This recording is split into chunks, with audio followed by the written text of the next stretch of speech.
TV.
Welcome everyone to the Harry Lumley Bayshore Community Center, right on top of what would be the JD McCarthy Arena, but as you can see, it's concrete right now as the Junior B Owen Sound North Stars take on the Cambridge Highlanders and Junior B Lacrosse Metro Buyers. Steve McCarthy with me. Steve, big game here for Owen Sound. They went 0 for 2 last weekend, playing at home, their home opener against the St. Catharines Athletics, and then getting shellacked the next night against Hamilton and Hamilton. But in fairness to Owen Sound, Hamilton is one of the better clubs in the Junior B division right now, and Cambridge above 500 at 5-3 right now on the year. As they also come off a most recent game at loss against Hamilton. So both these two teams are looking to get a win tonight after a loss to Hamilton. Yeah, Hamilton's they're hosting the Founders Cup this year, so they're really geared up for that, and certainly not going to look like they're going to backdoor their way into that tournament. So, yeah, we'll see what both teams have to offer.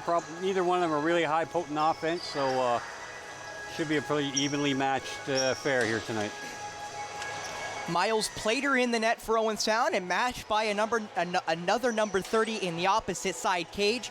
I can't confidently say who it is tonight for Cambridge because they have 3 number 30s on the stat sheet, 2 on my sheet, so I'll go down in between just to make sure I know who it is, if it's Gavin Clark or Nolan Ezekiel. But regardless, we'll get ready to go here between the North Stars and Cambridge, and it is Rand who went for the face-off win for Owen Sound, doesn't get the win, and Cambridge will hold possession for the first real effort on target, you'd expect.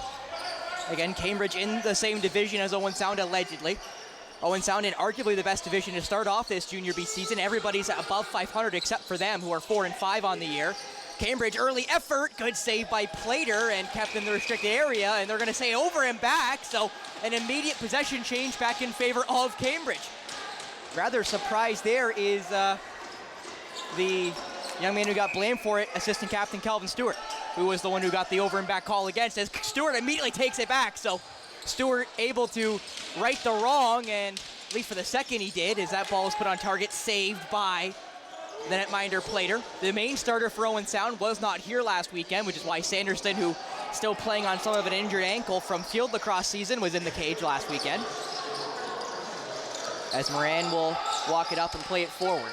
Played all the way around now, Morrison. Morrison just couldn't handle the heat as that ball's going to scoot around and pick back up there by the Gray Shirts. The Highlanders quickly in transition have a break.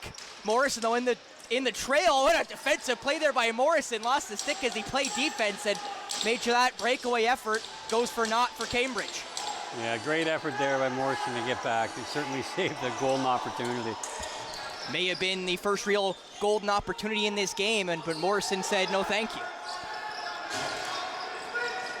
As over for Moran. Moran takes the shot. That one right into the hand, just above the stick there of the netminder for Cambridge, and now the Highlanders will have a chance to come on back. First shot attempt by Owen Sound does make its way on target.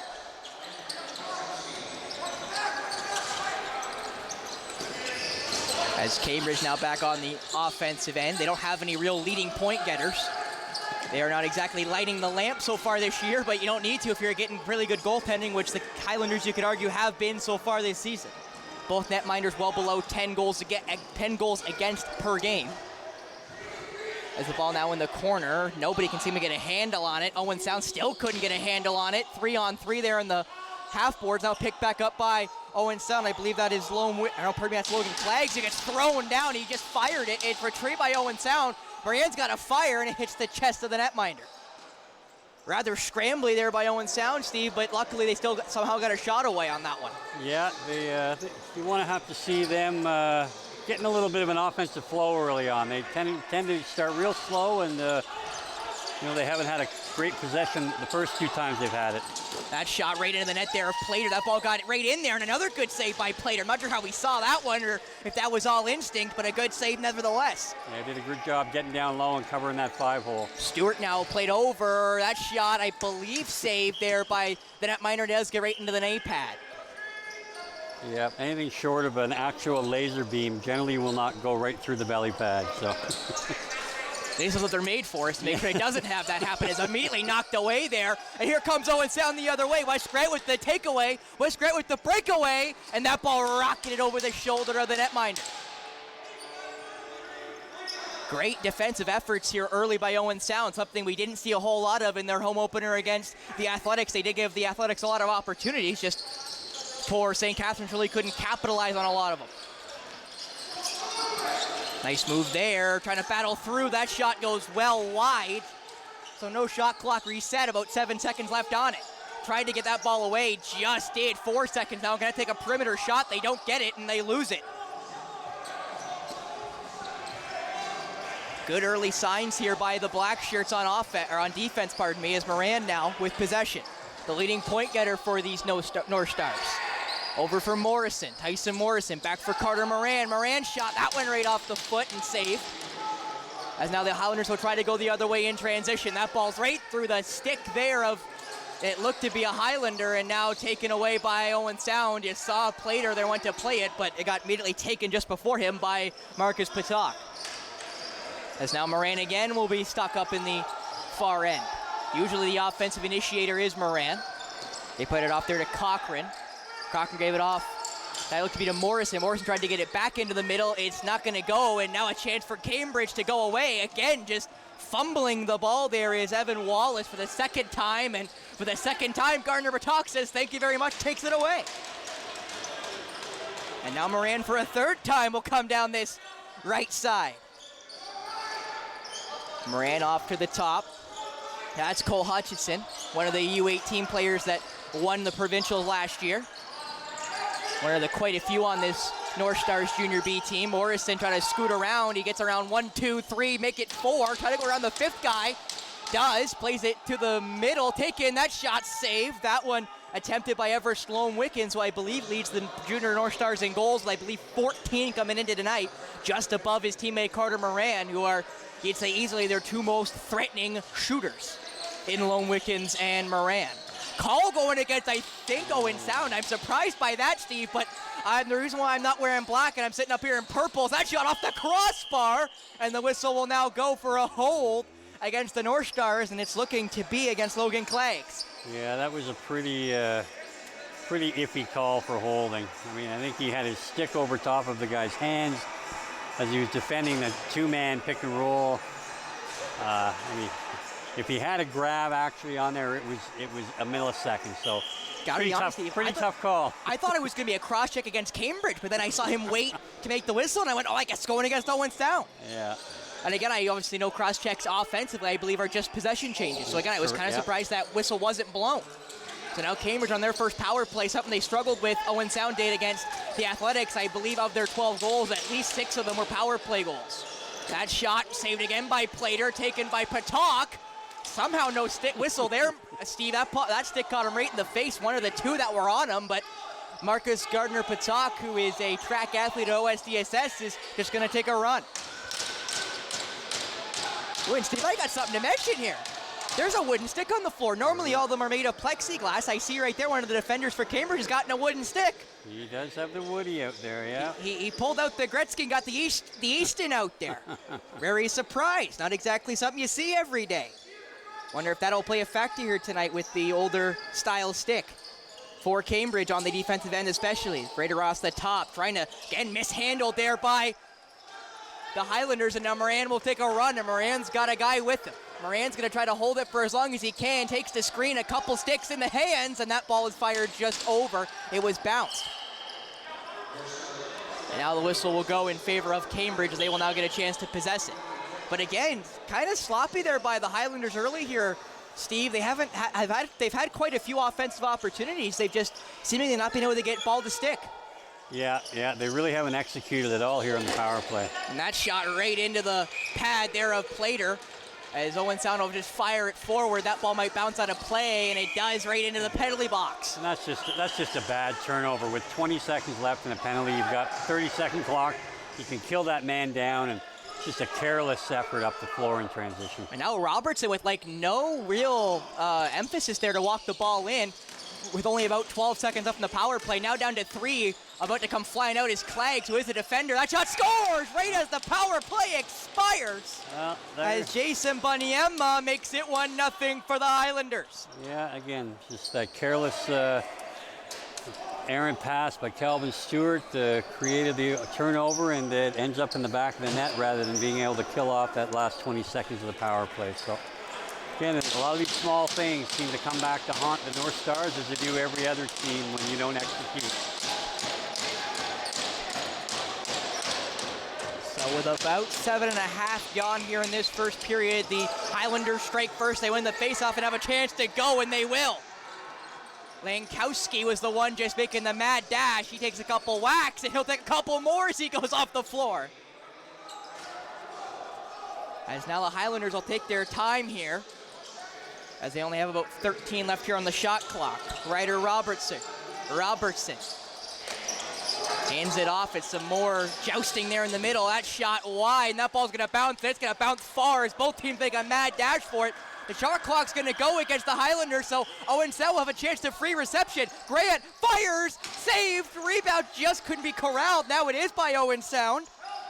That looked to be Jonah Kerr, as that ball will now be fired up for Morrison. Kerr calling for it. Kerr will get it. Jonah Kerr making a dash for it, I think. As a couple bumps. I believe actually that's Jordan Cochran took the harassment, as he'll give it off. That ball fired and then corralled there by Eversloan Wickens. Cochran for Moran. Cochran gonna have to fire. No, he does. They just got it away. What a pass! And a great save there by the Cambridge netminder, and some whacks and a couple more as the shot clock will go. As I believe the one on the doorstep there was double twos in Nate Laycock, who's got 14 assists, only 3 goals on the year, I believe top 5 in junior North Stars scoring, and as you can see, he's a big body, so there's a reason why he's right on the goal line, Steve.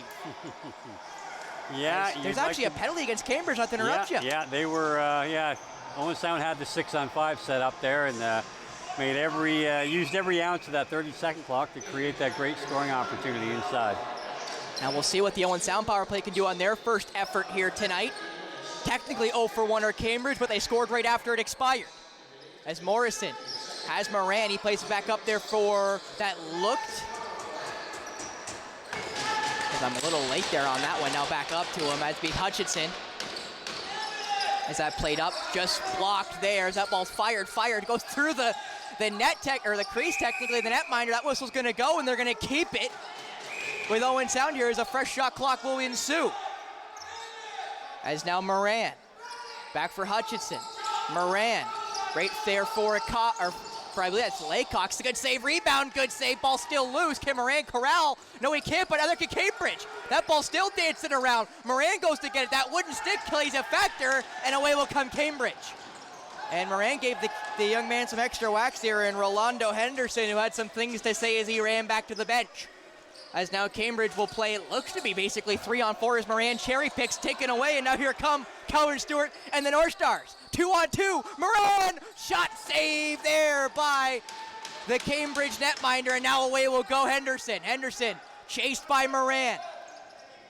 Moran will continue to chase Henderson, who will now get stopped by, it looked to be Jackson Ray. Henderson will bounce it. Again mishandled there by Cambridge, but they're not going to lose it just yet. That ball on the floor, still dancing around, and taken away by Owen Sound for the second, as that is Logan Clags, who will wait. And now both these teams are barking at the guys in black. and that's not the North Stars. Moran. Hutchinson gets it back from Laycock. Back for Moran. Hutchinson, Moran, Hutchinson. Pass the parcel. Hutchinson scores! Cole Hutchinson! And unlike Steve, normally I hear you always talking about creating more motion. That time it was just lulling Cambridge to a false sense of security, and the goal for the North Stars. Yeah, I mean, they're certainly keying on Carter Moran and taking away that shot off the side from him, and you had Lome, Wickens, and him just play catch, and finally when they overcommitted to Carter, he had a lane to get to the net. So. And you also see there diving in front was Morrison too, which added an extra layer there of maybe a little bit of a screen late, as you mentioned. Everest Lome Wickens capitalizes on the power play goal, so 1 for 1 on the PP are the North Stars, who tie this one up at 1. Just over 10 minutes gone in this first frame. That shot blocked as a couple bumps there. Cambridge does keep possession of it, and a fresh shot clock to boot. Cambridge fire that one, saved by Plater. Ball, and picked up by Plater, who will get rid of it to Grant. Now Wes Grant will make his way into the offensive zone, who will play it off there to Cole Hutchinson. Hutchinson making a dash for it, who will think better and try to give it away. He does. Morrison. Down for, that looked to be Laycock, who get it bumped off his stick. Chance for Morrison to retrieve it. Morrison and Laycock in the corner, 3-on-2 in favor of the Highlanders. That I think shot clock's gonna go before Owen Sound gets it, and it will. Both teams kind of struggling to get possession there, as Morrison will take a bump as they go towards the benches. Early signs of some tempers flaring here, Steve. I'm kind of surprised we haven't seen a whole lot of rough stuff early, but maybe it's because of some of this defensive stuff going on here in front of the Owen Sound side, which we have seen a lot of. Sticks up high. That shot saved by Plater. Ball bounces, stick goes flying, ball still bouncing, and retrieved by the Highlanders as flying went Clags. And the physicality is really picked up here. Is nice move. Good save by Plater, and here comes some fisticuffs as Plater got bumped by the runner of the Highlanders, and he took a 3 different whacks by 3 different North Stars, which you're kind of expecting when you touch the netminder, Steve. Yeah, it was a pretty good non-call. I mean, the shooter did make no attempt to run through Plater there, and yeah, he paid a little bit of a price. The referees understood what it was about and let them play on. And Cochran got attacked there by 3 different Highlanders and lost possession of it, which, in fairness to him, when it's 1-on-3, you're probably going to lose a lot of the altercations. And some big hit there between 2 different black shirts. Kept possession, though, for the Highlanders. They got 13 more to work. Again, the ball bounces away. The Highlanders still can't seemingly get a hold of it. They now do with 5 on the shot clock. They're going to have to fire. It's wide. And I think that's going to be the shot clock, and it is.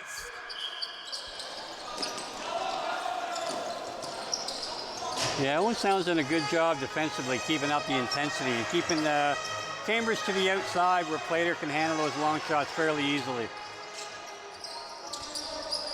Hutchinson handed off there to Lome Wickens. Tyson Morrison for Moran. That low shot, I believe, was saved there by the Highlanders as it scoots into the corner. Immediately retrieved, and Laycock tried to upend him as Laycock just sent the netminder for Cambridge, who came to set a pick. Laycock saw him all the way and said, "Get out of my way."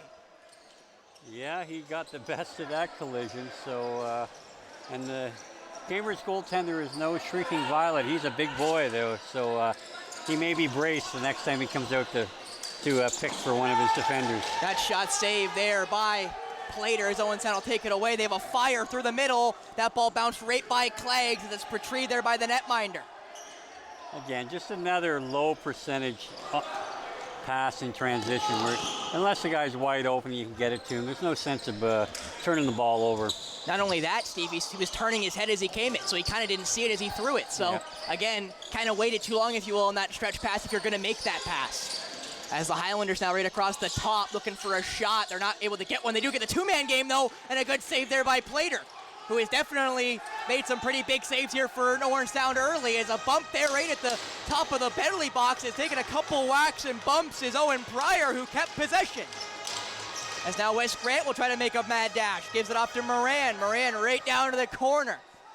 I believe that's Laycock. No, pardon me, it is actually Lone Wickens. Lone Wickens for Hutchinson, right through the wickets, and it goes right into the stands, a souvenir for a young fan, I hope. Fired forward there by the Highlanders, as they will now have a chance to go back on offense.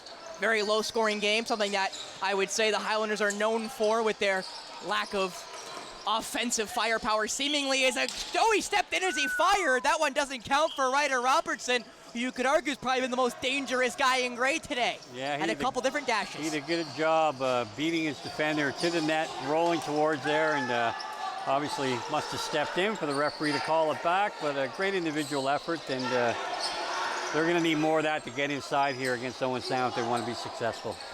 And again, Owen Sound's been pretty good defensively. They only had a couple lapses here, and maybe that was one. Is again stolen by the North Stars, and away they're going to go. It's Garan. Garan saved by Cambridge, and that's another great chance. Arguably the best of the game if it wasn't for Tyson Morrison to stop on the early breakaway for the Highlanders.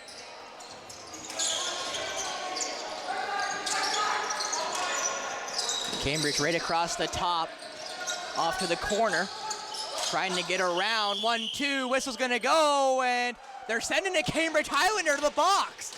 Something off ball got called, Stephen. It's a high stick. Waiting for it to be called, to be honest with you, because a couple different players have gotten a couple sticks right to the face mask.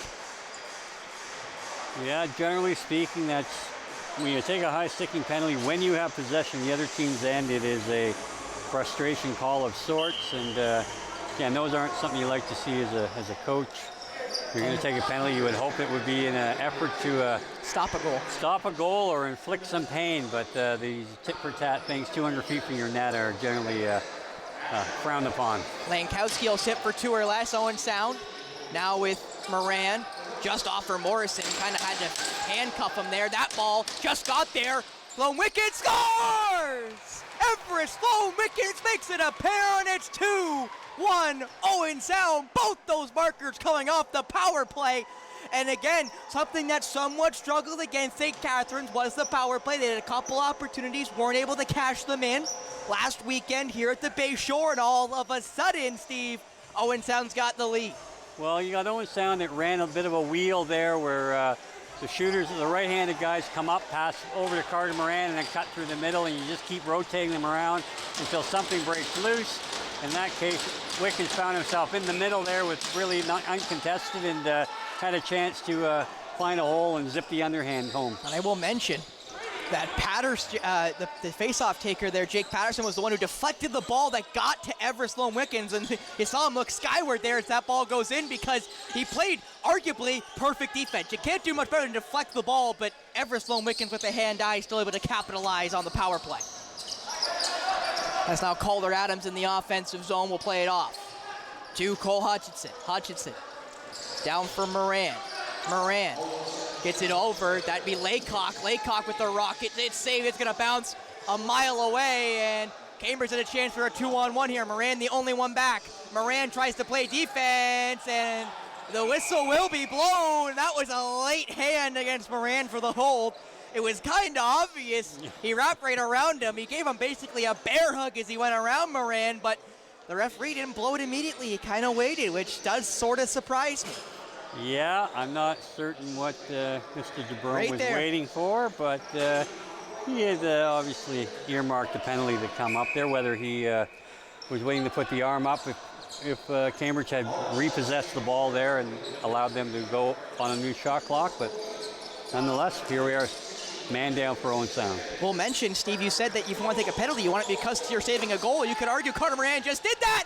As that ball just stays out, the ball bounced and somehow saved by Plater about 3 different times. Another call, I thought, going against Owen Sound. Doesn't look like that to be true, as Cambridge trying to find an effort back on target with the fresh shot clock they just got. That shot deflected wide. It may bounce a mile. It's going to bounce right towards the Owen Sound bench and retrieved by Cambridge. They only got about 10 seconds left on that initial shot clock off that save by Plater and about 3 other North Stars. That ball fired through, bounces forward. Can't get a hold of it. Plater will now retrieve it right as the shot clock will expire, and away are going to come Owen Sound, and that would be Calder Adams, pardon me, with possession, as Adams will fire it forward right into the corner. Morrison goes to retrieve it. Morrison gets a hold of it, and now Morrison will have a chance to chew more of that 30-second shot clock. 1-on-2. He loses it. Nobody knows he loses it.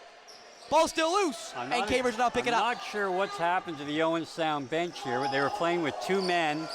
There's a lot of confusion, and yeah, Morrison got pinned down in the end as the only guy in the offensive zone and had no opportunity to move the ball to a teammate. So. And I will mention, Calder Adams is kind of labored there on the bench as well. Maybe that added to the confusion there, Steve, as one of the guys went off injured. It wasn't supposed to come off just yet, as Plater will take that possession.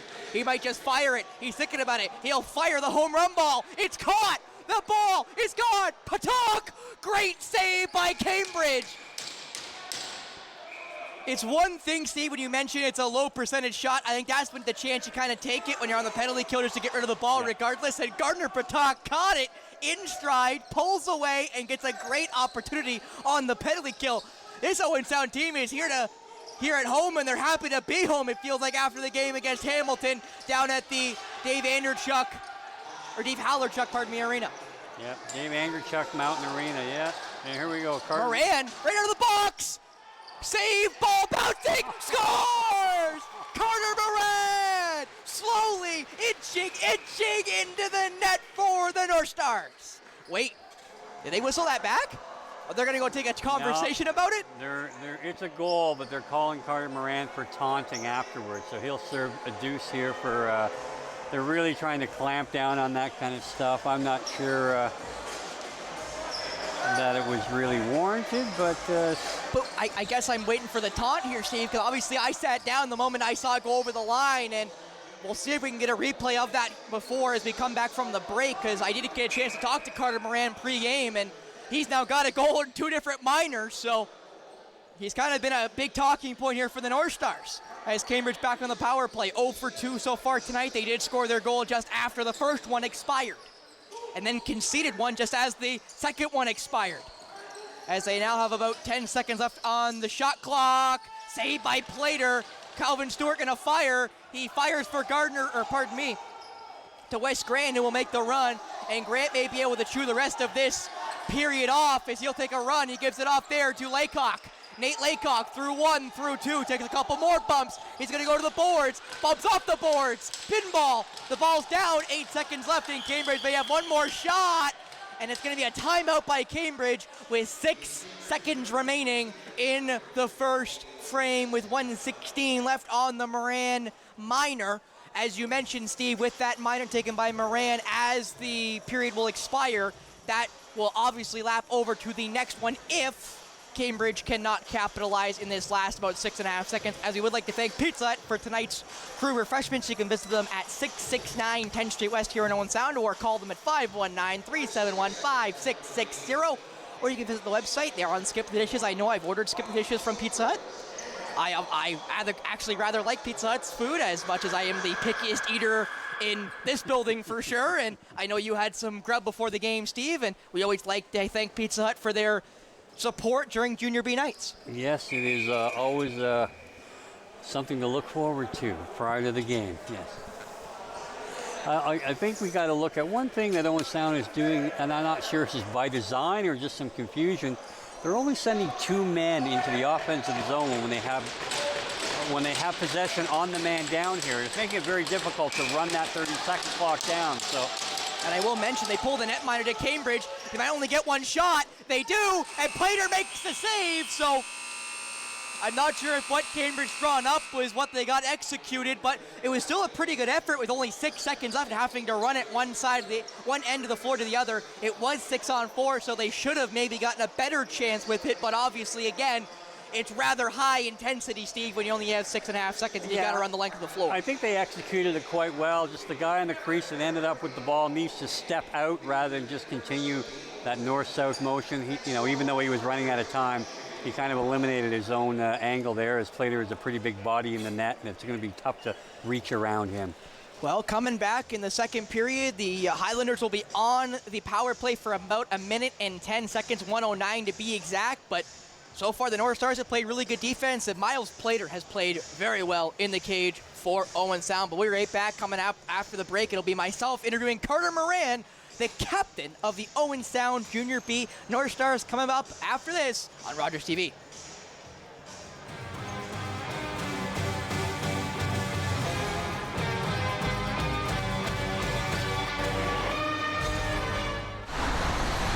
Are you the type who would keep going or stop? It's not easy to stop when you have an addiction. Legalizing cannabis won't stop addiction. It trivializes its consumption. Let's be vigilant. If you need help, visit portage.ca. It hurts every day. Each post feels like a dagger. I thought they were my friends. There's no escape. But thanks to your prayer line, you listened and you cared. I found hope in Jesus.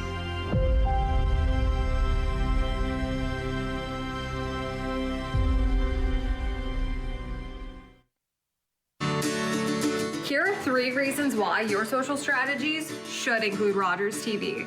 Reason number 1 is we have hyper-local audiences. The community TV channel gives you a chance to engage with people where you live, so you really get to know your neighbors and they get to know you. Reason number 2 is we can help diversify your distribution. With social media, it's really important to be able to have a wider audience, and Rogers TV can actually help complement your online presence by delivering to a different audience. And it's actually really easy to repurpose your existing content or to just create new material specifically tailored for community TV. And finally, reason number 3 is we can help enhance your credibility and your trust. And by aligning your brand with Rogers TV, you can tap into that trust that viewers have. This can boost your reputation, especially among viewers who favor local businesses and value community involvement. 1, 2, 3. It's that easy to build your local audience with Rogers TV.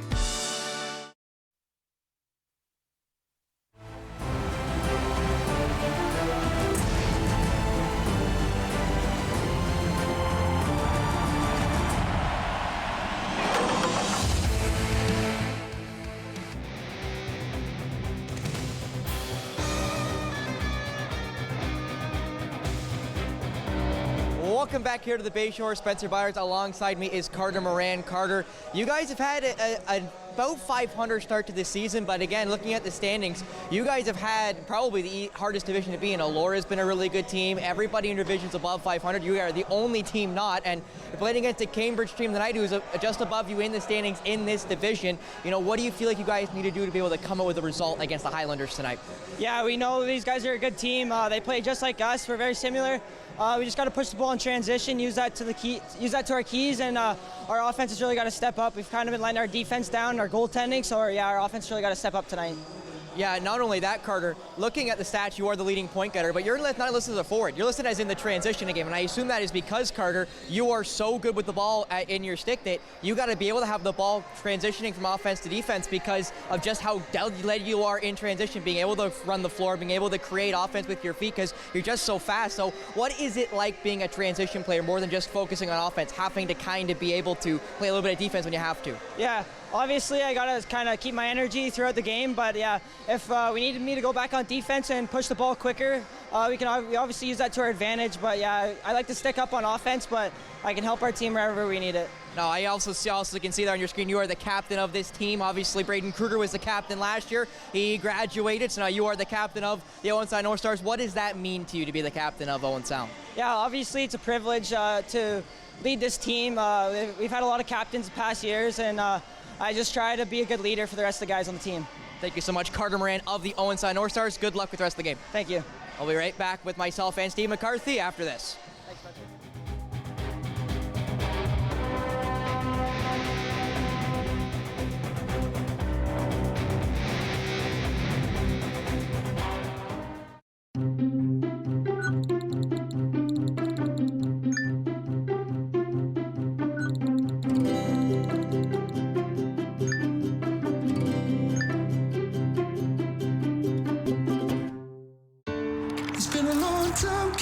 You don't win it to keep it, you win it to be a part of its history. Always hard to see the difference between winning and losing.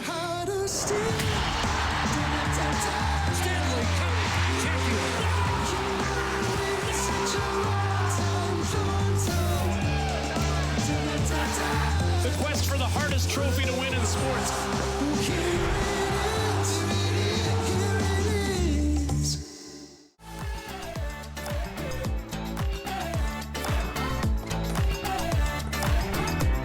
clubs, leagues, and courts in every province and territory across Canada, squash is the sport for wall-to-wall fun, fitness, and friendship. From coast to coast to coast. Learn to play and you'll want to do it every day. Squash. Play inside the box.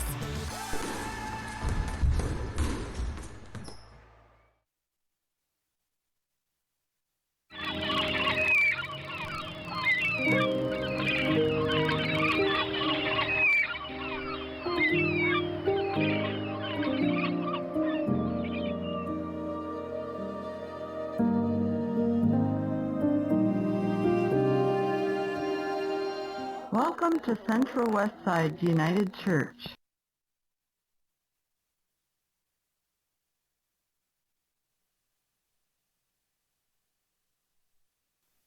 Hi, I'm Tiffany James, the host of Her Story.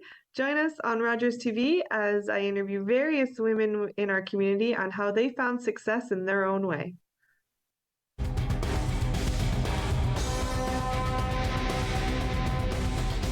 Welcome back here to the Bayshore. Spencer Byers alongside Steve McCarthy. And Steve, big first period for Owen Sound, coming up now 3-1 after 20 minutes of play. And Everest Sloan-Wicken, 16 goals now on the year with the 2 he has tonight. He has been probably the most potent option so far this season for the North Stars. And as a guy who played for the U18s last year and now is a part of this team full-time, he has been a very pleasant surprise, I would say, for this young Junior B team. Yeah, he gives them a real scoring threat, obviously, from the right side, which they haven't had a lot of over the last couple of seasons. So, Carter Moran's always dangerous as a lefty, but he's easy to key on if he is your primary source. So, it helps balance it out, and obviously he's taking advantage of it. Now, you mentioned Carter Moran. He got the third goal of the game after taking a holding call on what could have been a goal for Cambridge. So technically a 2-goal swing if you look at it that way, but then instantly took a taunting call that the referees made, and all of a sudden after that he's back in the box and he'll start the second period on the man disadvantage because of that Moran minor. 1:09 left on that penalty. But Steve, with that being said, Carter Moran, captain of the team, is the leader, is the leading point getter, probably arguably the best goal scorer, no offense to Lone Wickens, who is ahead of him in the goal so far this year. And as you mentioned, he is easy to key on out, but with other guys doing pretty good, it's nice to have that guy in the lineup. Yeah, and by no means do I think he's an easy mark when he's on the floor, but I mean every team that Owen Sound runs up against, they know if they can bottle him up, they get a good chance to really restrict what offense can be created by Owen Sound. So so far so good. I think he's been in on all 3 goals. So if he can find his way to stay out of the box, which typically isn't his game, they're off to a real good start here. And we're right back with that second period about to get underway here at the Bayshore. Stay tuned for me and Steve on Rogers TV.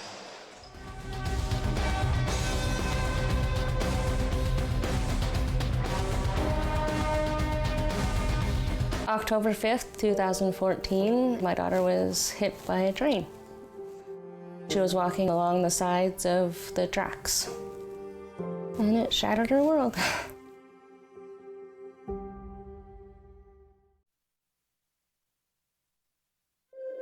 I've been fighting depression for years, and some days are harder than others. Your prayers are helping me find peace and a glimmer of hope. You were there for me, renewing my mind with the Word of God.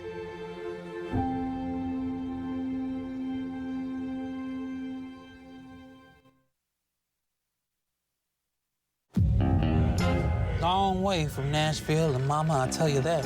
Performed from Montreal to Boston to Los Angeles. But Toronto, that's my chosen home. Sure, when I'm walking down Yonge Street, I see some funny people who have the nerve to point the finger at me. Grin and smile and whisper. My song was #2 on local radio. Sold 10,000 in Toronto alone. Turned down Ed Sullivan because they asked me to remove my makeup. Wouldn't do American Bandstand because of their segregation policies. I was just being me. Never tried to explain myself to anyone.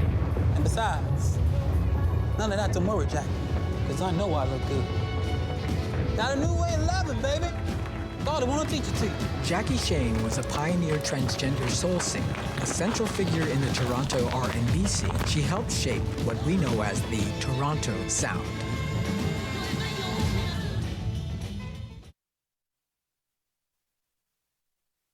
Hi, I'm David Sherman, host of Politically Speaking. Politically Speaking is interviews with your politicians on Rogers TV. 7 o'clock, Thursday evening. Politically Speaking on Rogers TV. Back to the Bayshore. Action got underway a little early, about 30 seconds or so. Have not missed anything. Owen Sound still on the PK, but able to kill off the first chance for the Highlanders. And now it's Gardner Patak in the offensive zone. Takes the shot. It just sneaks wide and it goes into the netting. So it will be Cambridge possession on this maybe last attempt on the power play here, as Rolando Henderson will make his way down the floor with that wooden stick. And I wonder if that's a stylistic choice or if that's I'm kind of curious if that's just a feel thing or. Yeah, I think it's a beast mode thing. It's certainly intimidating, and at any level of lacrosse, but certainly at the junior B level, you don't see it very often, and it's not allowed at the NLL level, but you do find the odd player at the major series pull it out at the playoff time, and certainly in senior B you find some players that are accustomed to using it all the time, but predominantly defenders. You won't find many offensive players in this day and age using them. As Morrison now with possession, the minor killed off. Moran had the 1 minute and 10 second or so break to start off the period as the clock's gonna go, and that will be a shot clock violation on the first real possession for Owen Sound as the ball got stuck in Cole Hutchinson's stick. As now up the floor come the Highlanders, who obviously know they gotta do a little bit more here in this second period, only getting 1 goal in that first. Save again by Plater, and now up will come the North Stars. Yeah, Cambridge is really settling for a lot of low percentage opportunities on their offensive set. So, you know, for Owen Sound, they just want to keep containment there. And if they're gonna, that's how they're gonna proceed. Those are the kind of chances you want to give up. That shot rocketed by. It's gonna go out of play, it looks like. And that was, I believe, Nolan McVicker with the attempt. And now quickly up the floor come Cambridge off the hot Karam. They aren't able to get that effort on target, so they will have to kind of regroup here. Up top and around.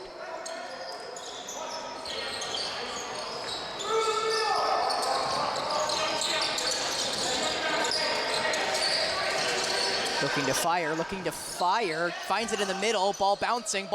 Stewart will take a couple whacks at it. They're gonna have to fire here. Are they gonna? No, they are not.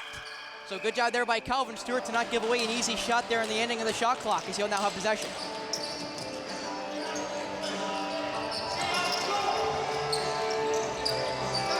Laycock off for Morrison. He'll give it off to Laycock. No, he won't. Not sure that was intended to be a fake or not, as now Moran behind the net with 10 seconds left to run. Morrison, nice move. Morrison fires off the, he almost got the hot Karam off the black glass there. Not sure that was intended, but it almost worked. Yeah, great job by Carter Moran to hustle back and cut that transition opportunity off and force them to turn back and Cambridge to kind of regroup here on offense. Nice move there. That shot saved by Plater. Owen Sound going to take off the hot Karam, and they will. Yeah, and away goes McVicker. Dylan Gillespie is a handful for anybody out there at this level to handle. He's a big man, as a righty offensive player in junior B, and he probably had 50, 60 pounds on his defensive cohort out there last possession. As again, another shot, good save there. And as you mentioned, that Gillespie, he looks big from up here, and I know I'm short. Everyone's big, but he looks bigger. That shot from an odd angle, save it. No, it goes! Sneaking through Gavin Clark, and it's 4-1 for Owen Sound as Taylor Brown, number 4, gets the 4th. Yeah, that weekend, you know, it was a great opportunity in transition, but he seemed to run himself by the goal. He probably took a shot that in 99% of the time is not going to find a home when he was goal line in, short side, but it found a hole, so good on him. They're doing a goalie break here, water break, which makes sense because I'm sweating, so I know the goalies are sweating wearing all that extra, wearing that 10 pounds of equipment. But you saw it right there, Steve. There was like a little hole in between the stick and the left leg, and it just found its way through. I'm also surprised it found its way through, but I do want to mention that net's still off, Steve. That does not look like it's on the line. No, it's not. But unlike in hockey, that's not a call. I mean, the goal line is still still used because the nets aren't anchored, so unless the net is essentially flipped over or pushed all the way back to the backboards, the referees kind of use the goal line as a guide and not worried about where the post may end up. Just trying to make another attempt here. The Highlanders, who really need to strike. That save, good one by Plater, who gets rid of it quick. That's off to Grant. Grant taking a think, and he'll give it off now. Yeah, the Owen Sound defense has been pretty good here tonight, and when they have faltered, Miles Plater has been outstanding and made some big saves when called upon. Morrison now looks to take a run at his defender. Morrison will fire it off there for the new guy off the bench. That's Laycock. That shot blocked as it will carry him into the corner. Skips through him, and now away will go Cambridge. Kind of late though on the rush attempt, so they really don't get a chance to go in transition, so they'll have to find a way through. As Pryor was already on the floor for the defensive North Stars. So there really was no rush chance for the Highlanders, who were in between a line change. Give it off there to Gillespie. Gives it off the two-man game, but missed. Yeah. That ball bounced and taken there now by Ethan Kerr. One of two Kerrs on the team between Jonah and Ethan. Jonah Kerr, part of the the U18 team last year that won provincials for the Owen Sound North Stars. Again, one of many. Morrison gives it off. Trying to find a hold. Moran scores! Carter Moran with number 2 makes it 5-1. Again, good ball movement there by Owen Sound. They're not being static. They are moving their feet, moving the ball, and anytime you can get into Carter Moran's hands with some time and space, he can create, without having to need a lot of space here. He just slides down and lets an underhand rip, and I'm not sure if that caught 5-hole or not, but again, it clearly went in, and Jackson Ray there with a couple of screens. Owen Sound's going to get a minor here. Again, just a poor choice by the Owen Sound draw man there to hit a player in the back. I'm sure he'll get an illegal cross-check rather than a checking from behind, but... Good save there by Plater. Good defensive play, though, by Gardner Patak to get a stick on Gillespie as he fired, so maybe not as much mustard as he would have wanted on that one, or as you would say, Steve, enough English on that one. Yep. Going off now will be Nolan Garan. Yeah, again, those are penalties that really serve no purpose. Certainly didn't inflict any pain, and it was, they'd already lost the draw. Possession was already with Cambridge, and again, they're going to have to kill another power play here. Gerard, the face-off taker for Owen Sound, as I believe Elliot Thompson is still out of the lineup for the North Stars, who I would say normally is taking those draws as a illegal screen, I believe, called against Cambridge, and away will come the North Stars as Gardner Patak gets the ball in the mid-floor and will now make his way up. As now Morrison will have a chance to hold it, as you mentioned. Owen Sound just lets their guys hold it in the corner. They really don't. Oh, actually, yeah. Morrison, as I say that, Morrison makes that mad dash for the front of the net. Owen Sound cutting around him. Morrison saved there by the netminder, just caught in his padding there. That's the first real thing we've seen Owen Sound do on the penalty kill other than just hold it. Yeah, at least they, that and their last, when they were beginning the period, they did flood the zone with their 4 players, which forces Cambridge to really spread out, and they can't attack the ball carrier like they were earlier when Owen Sound was only sending 2 men in the offensive zone. That shot deflected again by Owen Sound. Active sticks in the lane. I believe Wes Grant was the one who got a stand on that one. That one saved by Plater. Ball bounces out though. Trying to wait to touch it. And they're going to call it in and out against Owen Sound. I'm surprised. I'm not sure if Plater touched it. Even if he did, it was not a possession. So there's no need to call the back in. And it really wasn't an intentional either.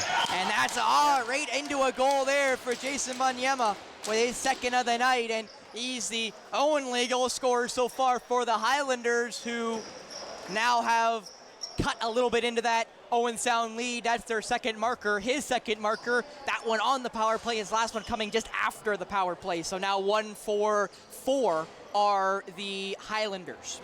Yeah, that was a tough break to have that turnover again. Giving the second chance opportunities on the power play and extra time in the offensive zone. is not something you want to do, and again, we've got a little closer game as a result. Banyema, actually now the leading goal scorer for Cambridge, came in number 2 with those 2 goals. He jumps ahead of his teammate Nicholas Thomas, who we have not seen tonight for Cambridge. Morrison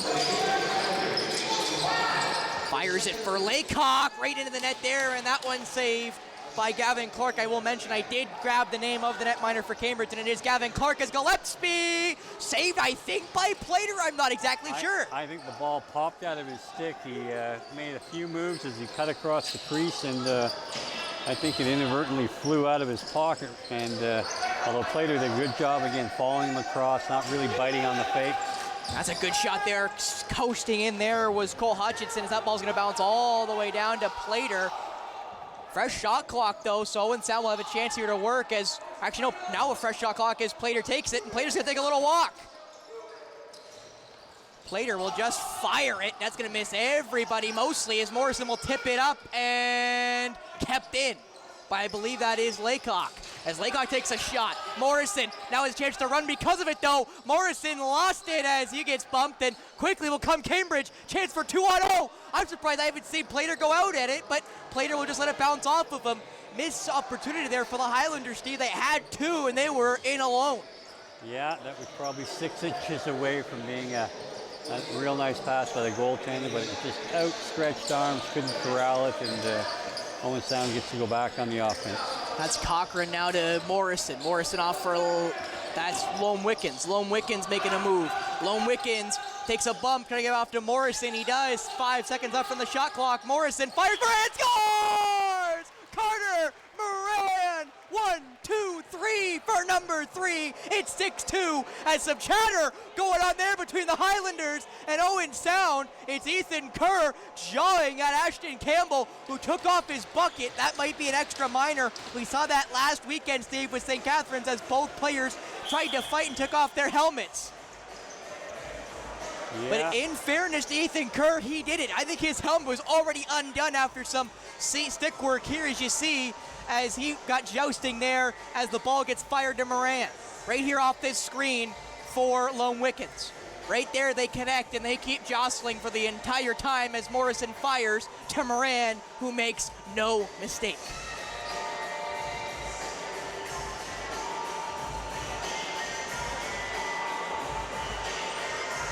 As you see there, Steve, they just keep jousting as Moran gets that crisp pass for Morrison. The extra minor will go against the Highlanders because of, I believe, the bucket being taken off there by Ashton Campbell.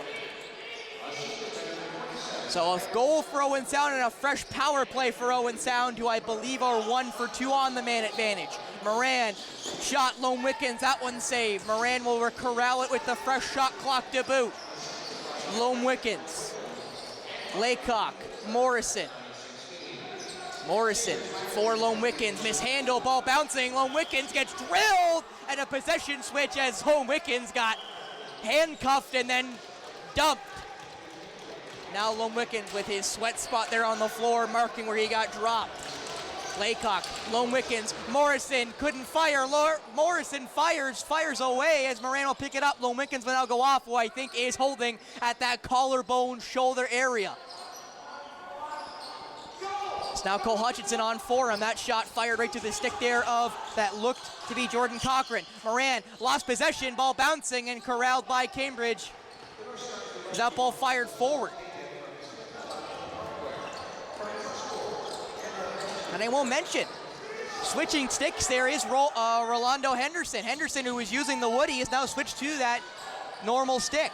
Well, he seems like a pretty athletic kid, so they, at this point in time in 6'2", they probably were going to need him to create a little transition. What a steal by Cambridge off of the Clags pass. Chance here for Cambridge. Steered away for the second, does fire, scores! Jason Banyema makes it 3 for 23, and it's 6-3.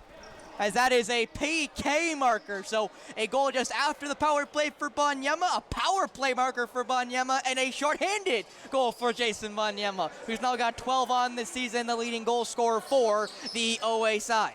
Yeah, again, you don't want to ever give up transition when you have the man up. You've got that extra body. great effort to chase him down and turn him back, but again, allowed him to have that time and space to turn, shoot, and fire, and it's found its way again down low on Miles Plater, and it's 6-3 now.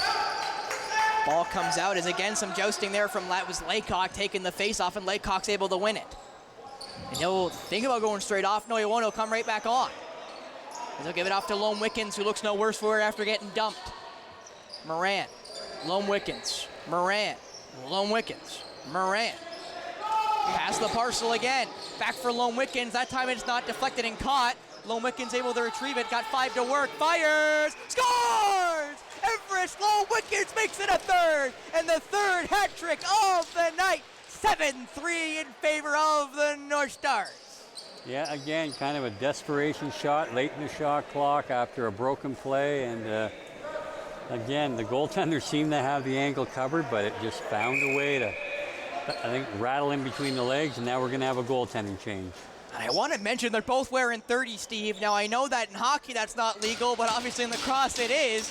As now I can say confidently, Gavin Clark will come out, and Nolan Ezekiel also number 30, or actually, wait, it's 00. So it's Talem Sandy coming in the net for Cambridge. Pardon me. So 00 Talem Sandy will come in for Cambridge. Well, as the viewers can likely see at home, it's tough to pick up the numbers here with the yellow on gray. So it's either yellow or puke green. I can't really tell from up here, but regardless, it is not a nice color on that light gray jersey. As now Owen Sound lost that power play, so they weren't able to capitalize. A collision between Grant and Morrison. Morrison trying to get around Banyema, takes the minor anyway, and that will be a call against Tyson Morrison for the hold. Again, just another tough pass in transition. I mean, you got a lot of time and space out there when you know, there's no pressure to run the ball up over the restraining line, as there is no clock involved at the junior B level to get it up and over the center line on possession. And yeah, he threw up a pass to a guy that was already covered, and the turnover results in taking the penalty and giving up the scoring opportunity. This is Talem Sandy's first relief appearance. He started all 3 games he's played in so far this year, except for now tonight, in his 4th appearance of the season. That shot scores! There you go, a penalty off, a bad transition ends up in a goal on the first shot here 13 seconds into the power play. And I will mention, Steve, it's the first time we've seen Nicholas Thomas on the floor, and it's a goal for Thomas, who's now got 11 goals on the year. He came in with 10 goals in 5 games. I hadn't seen him yet tonight. I'm not sure if he's played or if I just happen to haven't said his name yet, but finally on the score sheet is Thomas, who makes the game a little bit closer here with the second power play marker of the night for Cambridge. And you see they're also getting coached up right after that power play, so obviously Cambridge still looking for more offense because they're down by 3 still. As getting harassed there was the North Stars right off the faceoff when that was Jackson Reyes. It's fired forward and caught by Moran. Moran gonna wait for some reinforcements here as they're pulling the netminder. Minor going against Cambridge. Shot clock is running down to 13. The one on our end isn't running, so about 10 seconds left here. Moran, thinking about firing. Lone Wickens. Laycock, Moran, that one wide, and the whistle will now go as Cambridge will get the cross-checking call, and it looks like it will going against Rolando Henderson, I should say. Who I'd also mention, Steve, as you mentioned with Gillespie, is one of the other big bodies on this Cambridge side. They've got quite a few guys who just look massive, and to mention it, Gillespie, it looks to be on the floor again, and he looks huge. Yeah, he's a big athletic kid here, and has been playing up on the offensive side of the ball for most of the night, but down here protecting the crease in the defensive posture. Oh, he got pretty hard to screen a kid like that. As Lone Wickens for Moran. Moran getting harassed now. Up for that ball right off of Gillespie, right into the chest. Gillespie going to take a whack. I thought he was at Laycock. He doesn't. Laycock for Moran. Fired. It's high. Laycock fires it. Missed. And that will be the shot clock. As now away will come the Highlanders through a couple of whacks. That's Coverdale. Nathan Coverdale now, trying to get around. Being harassed there by Hayden Hindle. Into the corner now it goes. As that's Nolan McVicker. That ball still stuck in the corner. Shot clock should expire here in about 5 seconds. Ball is released, and now Nolan McVicker will make a run around. Fired forward there for Calder Adams, who will wait for the offensive guys to get on the floor, but a good 30-second waste there by the Highlanders. Yeah, the Highlanders have a number of real athletic defenders with some pretty good stick skills. So, it doesn't seem to be one or two guys. They have a lot of good athletes out there, and it probably explains why they've been so stingy defensively this year. That shot, good save there. That ball will bounce right back to the new netminder in Sandy. And again, they did not call back in there, and I'm not certain that they should have, but they've called a couple against Owen Sound earlier in the game. Same kind of thing, an inadvertent deflection off a defender to the goalie for possession, and this time no call, which likely should have been all the way through the night. Consistency is a key. If you call it once, you got to call it like that all the time. I don't disagree with you there. Usually where referees get yelled at on social media and etc. is because of inconsistencies more than bad calls. As Moran tries to get around. They'll give it off now. As the minor will expire there in favor of Cambridge. Back to 5-on-5 we go as Lone Wickens. Everest will give it off there to Morrison. Down for Moran. Moran looking for a fire. Gives it off to Lone Wickens. Down for Morrison. Gonna have to fire here soon. That was actually Laycock. Laycock gonna have to fire. No, he's not. Morrison, who lost it as well. And that will be a free possession there in favor of Cambridge. As now Morrison's gonna have to play some defense here. Not somewhere he's usually stuck, but now Morrison's gonna have to play some defense as he's now getting stuck in the defensive zone.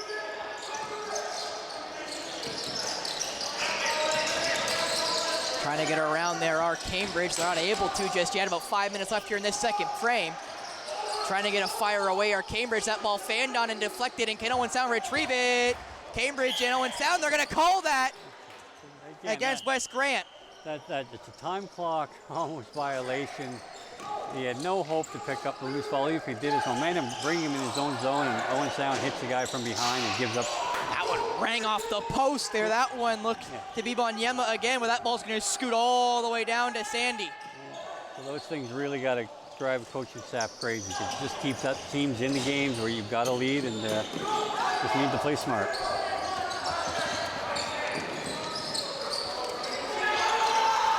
Trying to get down in front, not able to get the pass away. Gillespie gets through 1, 2, 3, and scores. The first for Dylan Gillespie. Makes it now 7-5 with 4 minutes left here in this second period. Yeah, this period Owen Sound's really struggled offensively. I mean, they have been able to score on the power play or shortly thereafter expiring, but haven't generated much otherwise. And Cambridge is really bringing it to the net here. They're getting inside, which they weren't able to do earlier in the game, and creating much better, higher percentage chances. And again, Gillespie is a big man to handle, and he forced his way through 2 players there and put it in the back of the net. Another face-off win for Cambridge. I think an underrated skill in lacrosse is face-off winning because it just gives your team an extra possession. Yeah, they've dominated the draws tonight. And again, that's because I think of without the add of Elliot Thompson, that ball's fired for Stewart. Nobody ball watching, so Stewart, chance to score. Stewart bumps Stewart. Saved by Sandy. We'll mention here, Steve, the Junior North Stars have had 4 games this year where they've scored 7 goals or more. That's not including tonight. Tonight's their 5th game of scoring 7 goals or more. They've lost 1 of those games. They won the other 3. That shot saved there. That's Gillespie on Plater. That's spinning away, looking to try to get away. There's Nolan McVicker who gets thrown down. As now Ethan Kerr trying to pick it up. He can. Ball still loose now. Minor going to be called against, I'm not sure who. At least the hand went up. It was just a possession indication. So. And now the possession's going to go in favor of Owen Sound. After some more bumps and some more jousting there. As we would like to thank Pizza Hut here for the crew refreshments tonight. You can see them at 669 10th Street West here in Owen Sound, or call them at 519-371-5660. They're on Skip. You see the website right there. Like to help them because they help us, and I know the crew loves when we get the, I'll say, free pizza to us before the game. That ball bounced right on to the netminder in Talem Sandy. Fired forward, and away will come Cambridge. Evan Wallace Wallace trying to get towards the net. Wallace fired, and good save there by Plater. The North Stars fire it forward. Moran's going to pick it up. Moran's going to try to take a run at the net. He wakes better as now Rolando Henderson will try to harass Moran as he gives it up right as he got hit. Morrison now.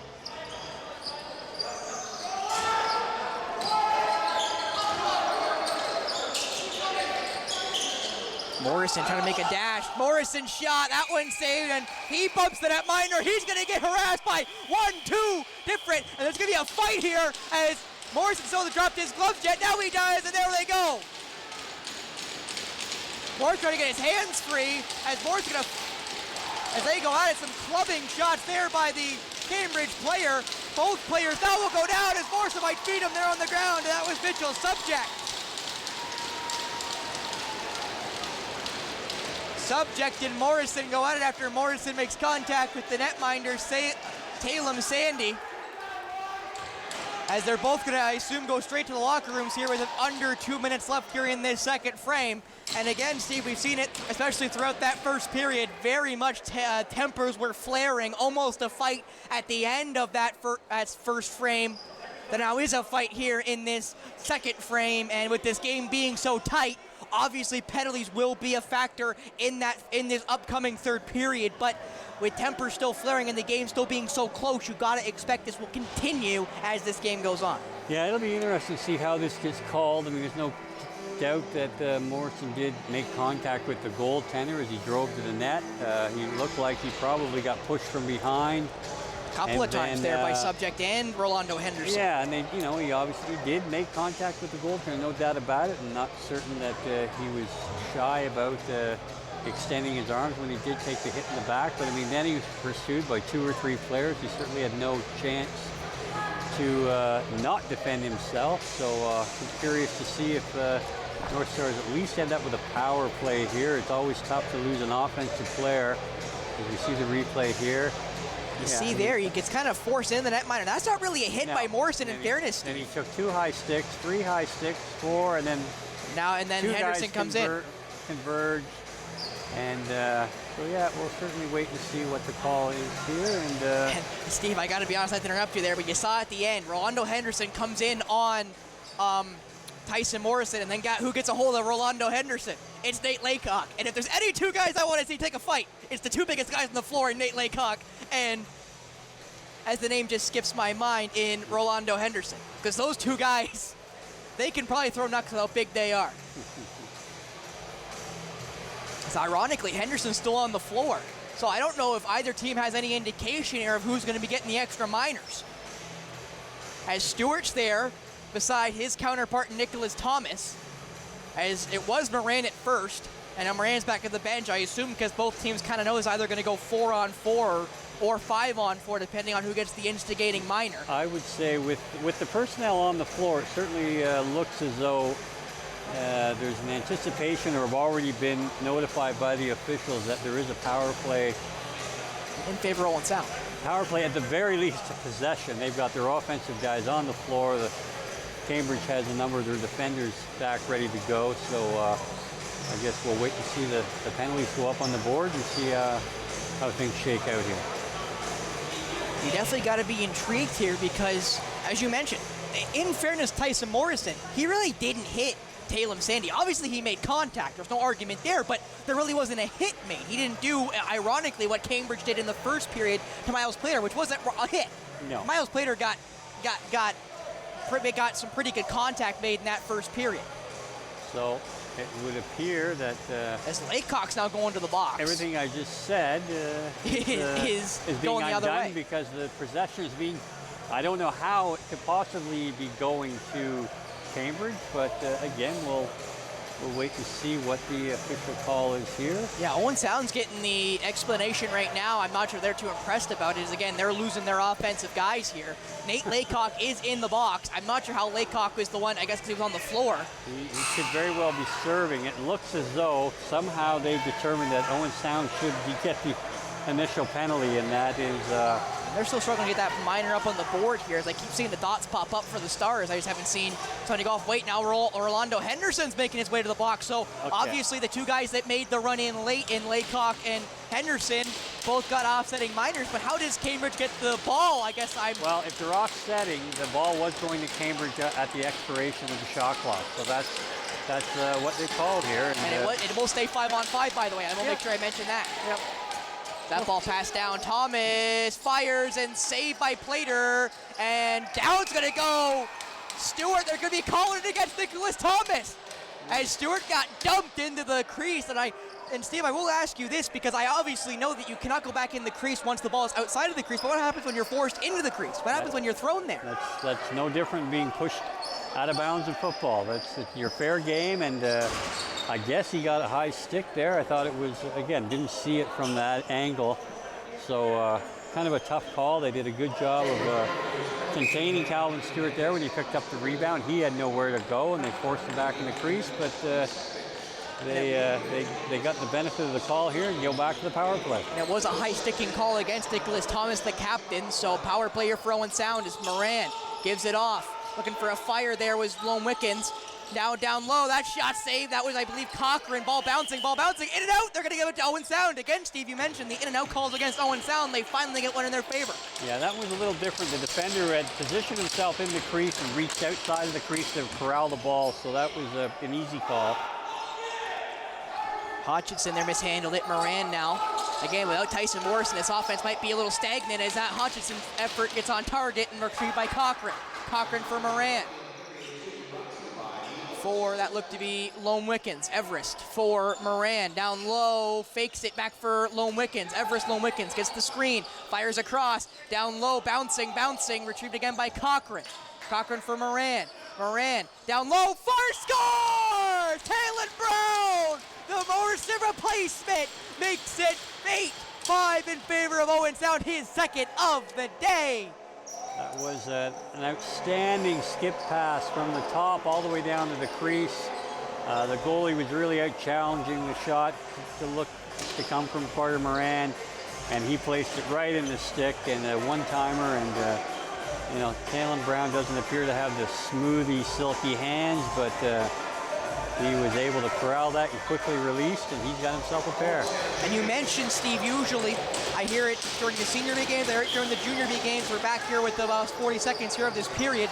You want to make the goalie go side to side. They got Talon, Sandy going side to side as an effort there gets passed off to Grant. I'm surprised that ball somehow got out of the stick there. That looks to be Owen Pryor, who's now going to fly off here for the offensive players. Last possession looked to be going to Owen Sound here, maybe with about 6 seconds separating shot clock and game clock. That ball deflected. Cambridge with a chance. That ball's going to fire away just enough. Moran going to fire. That one saved. Ball bouncing. Moran again. They're going to have 9 seconds here to work. Wait, a whistle's going to go. And it's a timeout in favor of Owen Sound. That's a great timeout, you'd say, Steve, by Owen Sound, as Moran was getting harassed there with about 9 seconds left in the period. Yeah, this will give them the opportunity to bring Miles Plater to the bench and go 6-on-5, so we'll see what they might be able to execute here. Not only that, Steve, it also allows your guys that second there to be able to make a play, because what before that timeout was called, Moran was probably going to lose possession of the ball, you could argue. Yeah. Or at the very least was going to get held and lose the remaining 7.8 seconds left here in this second frame. They haven't put up the 8th goal yet. I know they got it. And I will mention here, Steve, of the 8 goals Owen Sound has scored, it's come from 3 guys. Everest Lone Wickens got 3, Carter Moran's got 3, and Talon Brown's got 2.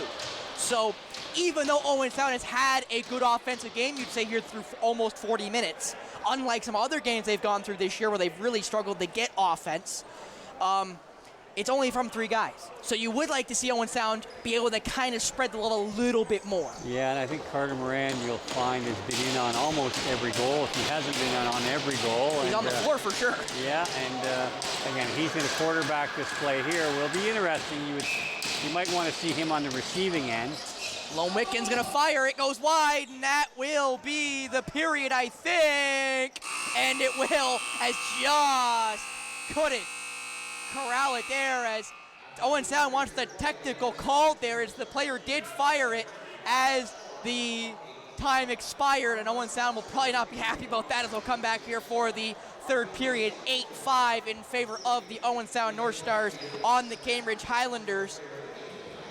They came in up 3-1. They go out up 8-5. So technically speaking, Steve, they go up a goal after 2 periods of play relative to 2 coming into this period. But it felt like the Highlanders had some good chances in that second, unlike the first. Yeah, they seem to really find their game the second. Their offense seemed to be clicking, forcing turnovers and creating opportunities inside, which the first period they seemed to be content to swing the ball left and right and then look for a long shot. And Miles Plater was on his game early on, and as he's been the whole game, but you know, he's a big body, and when he stands up, he's going to take away most of the net on those 30, 40 footers. So they have found a way to get inside and really pressure the Owen Sound defense into coverage, and it's resulted in better opportunities. They have scored on the power play as well, but Owen Sound has answered each time. So.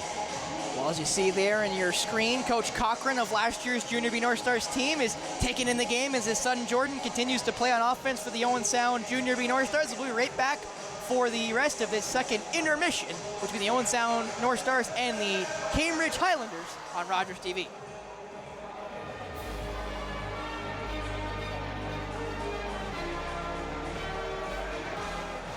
With Rogers TV, you can cheer on the home team from the comfort of your living room.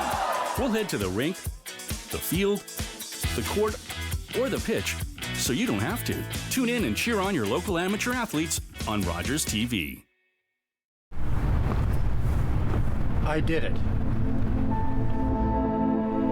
I need it. The hero gave it. And I am alive. As an organ donor, you can save up to 8 lives and enhance the lives of 75 others. Please go to our website. Pledge a gift of life. You'll be glad you did.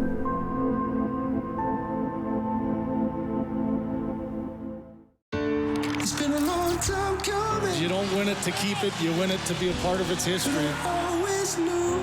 Always hard to see the difference between winning and losing.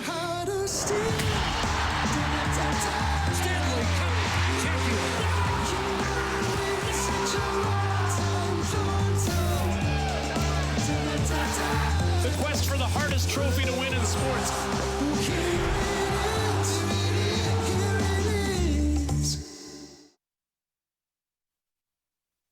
Hello, Grey County. I'm your warden, Brian Milne. Want to be the first to know about news, services, and decisions in your community? Watch Grey County Council meetings live from the comfort of your living room, right here on Rogers TV, Grey County.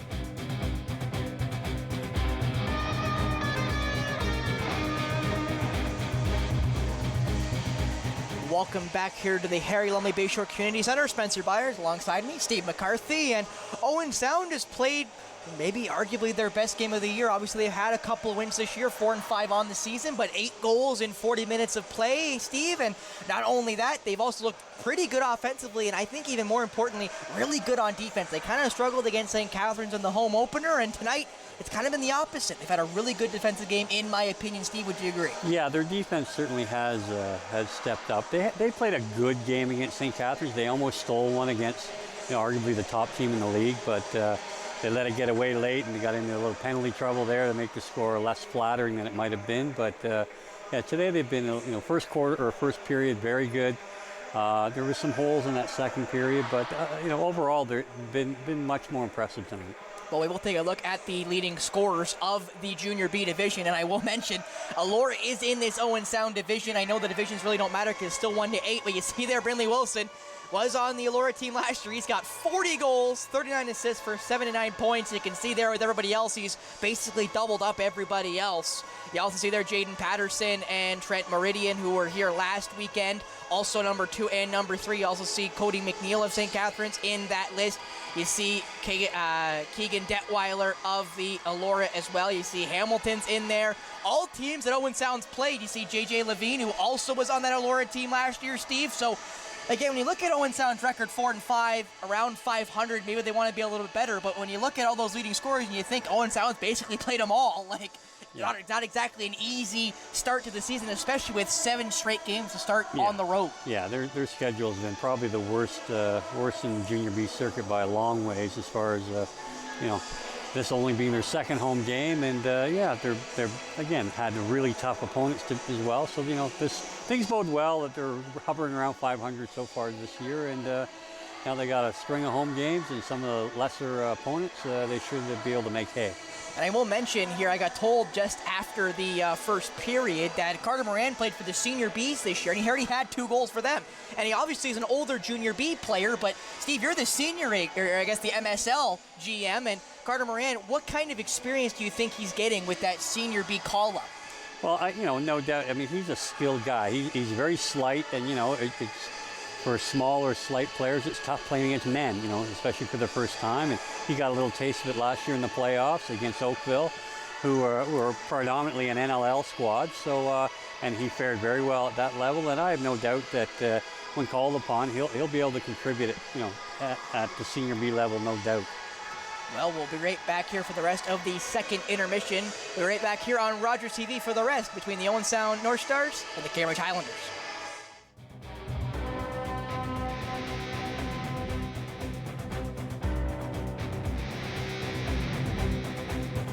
Public transit, garbage pickup, parks and recreation programs, snow removal on your street. How can you stay informed about these and other important local services? Tune to City Council coverage on Rogers TV. See your community leaders at work on Rogers TV City Council coverage. My daughter's been diagnosed with a rare illness. Every night, I lie awake, worried and scared.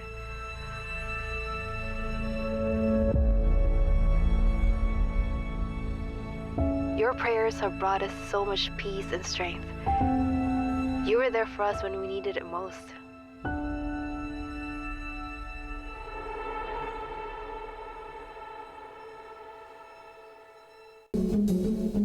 My name is Chase Nicholas. I am a Mi'kmaq hockey player. Growing up, I always remember my family talking about the Mi'kmaq as the creators of the game of hockey. In grade 7, I did research on Mi'kmaq hockey sticks as the first sticks of the NHL. I found a Mi'kmaq hockey stick made in 1917, the same year the NHL was formed. I was surprised to find out the very stick I was holding was made by my great-great-grandfather, Alexander Cope. In 1934, an elder known as Old Joe Cope wrote a letter to the Halifax Herald claiming the Mi'kmaq created hockey. I found out later that I am a direct descendant of Old Joe Cope. There was a time when Mi'kmaq children were torn from their families and not allowed to speak their language, losing their words and stories. But the stories are coming back to us. Stepping on the ice, I take pride knowing the roots of the game of hockey stem from my ancestors in the Mi'kmaq Nation.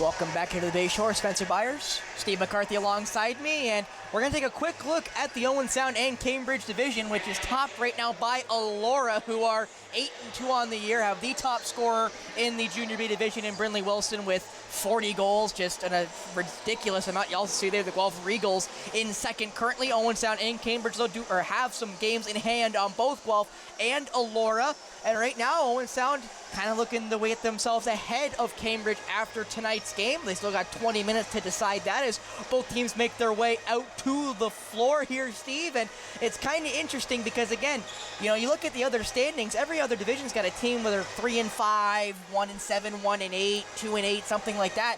Owen Sound is the worst team, and they're basically 500.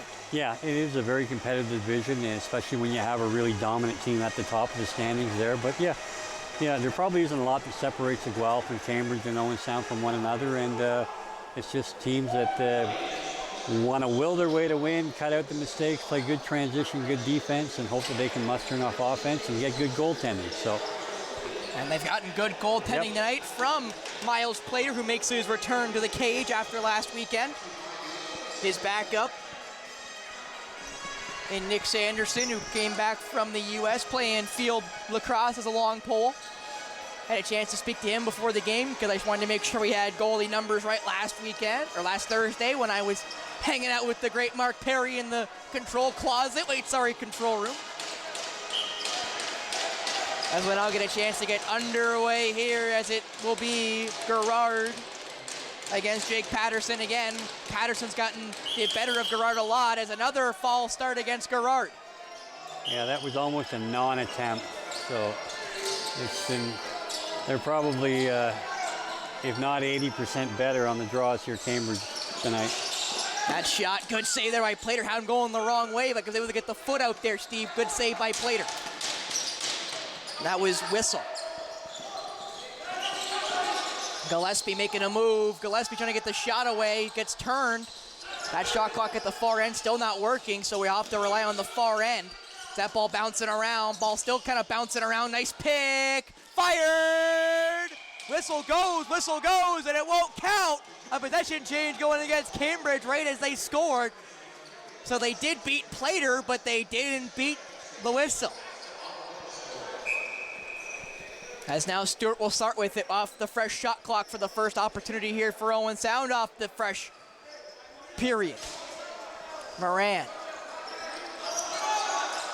Gave it off there to Hutchinson. Moran now on the floor, took a rough bump. Fired over for Moran. Moran gets the double pick. That shot scores! Carter Moran found the hole through Talem Sandy. It's his 4th of the day.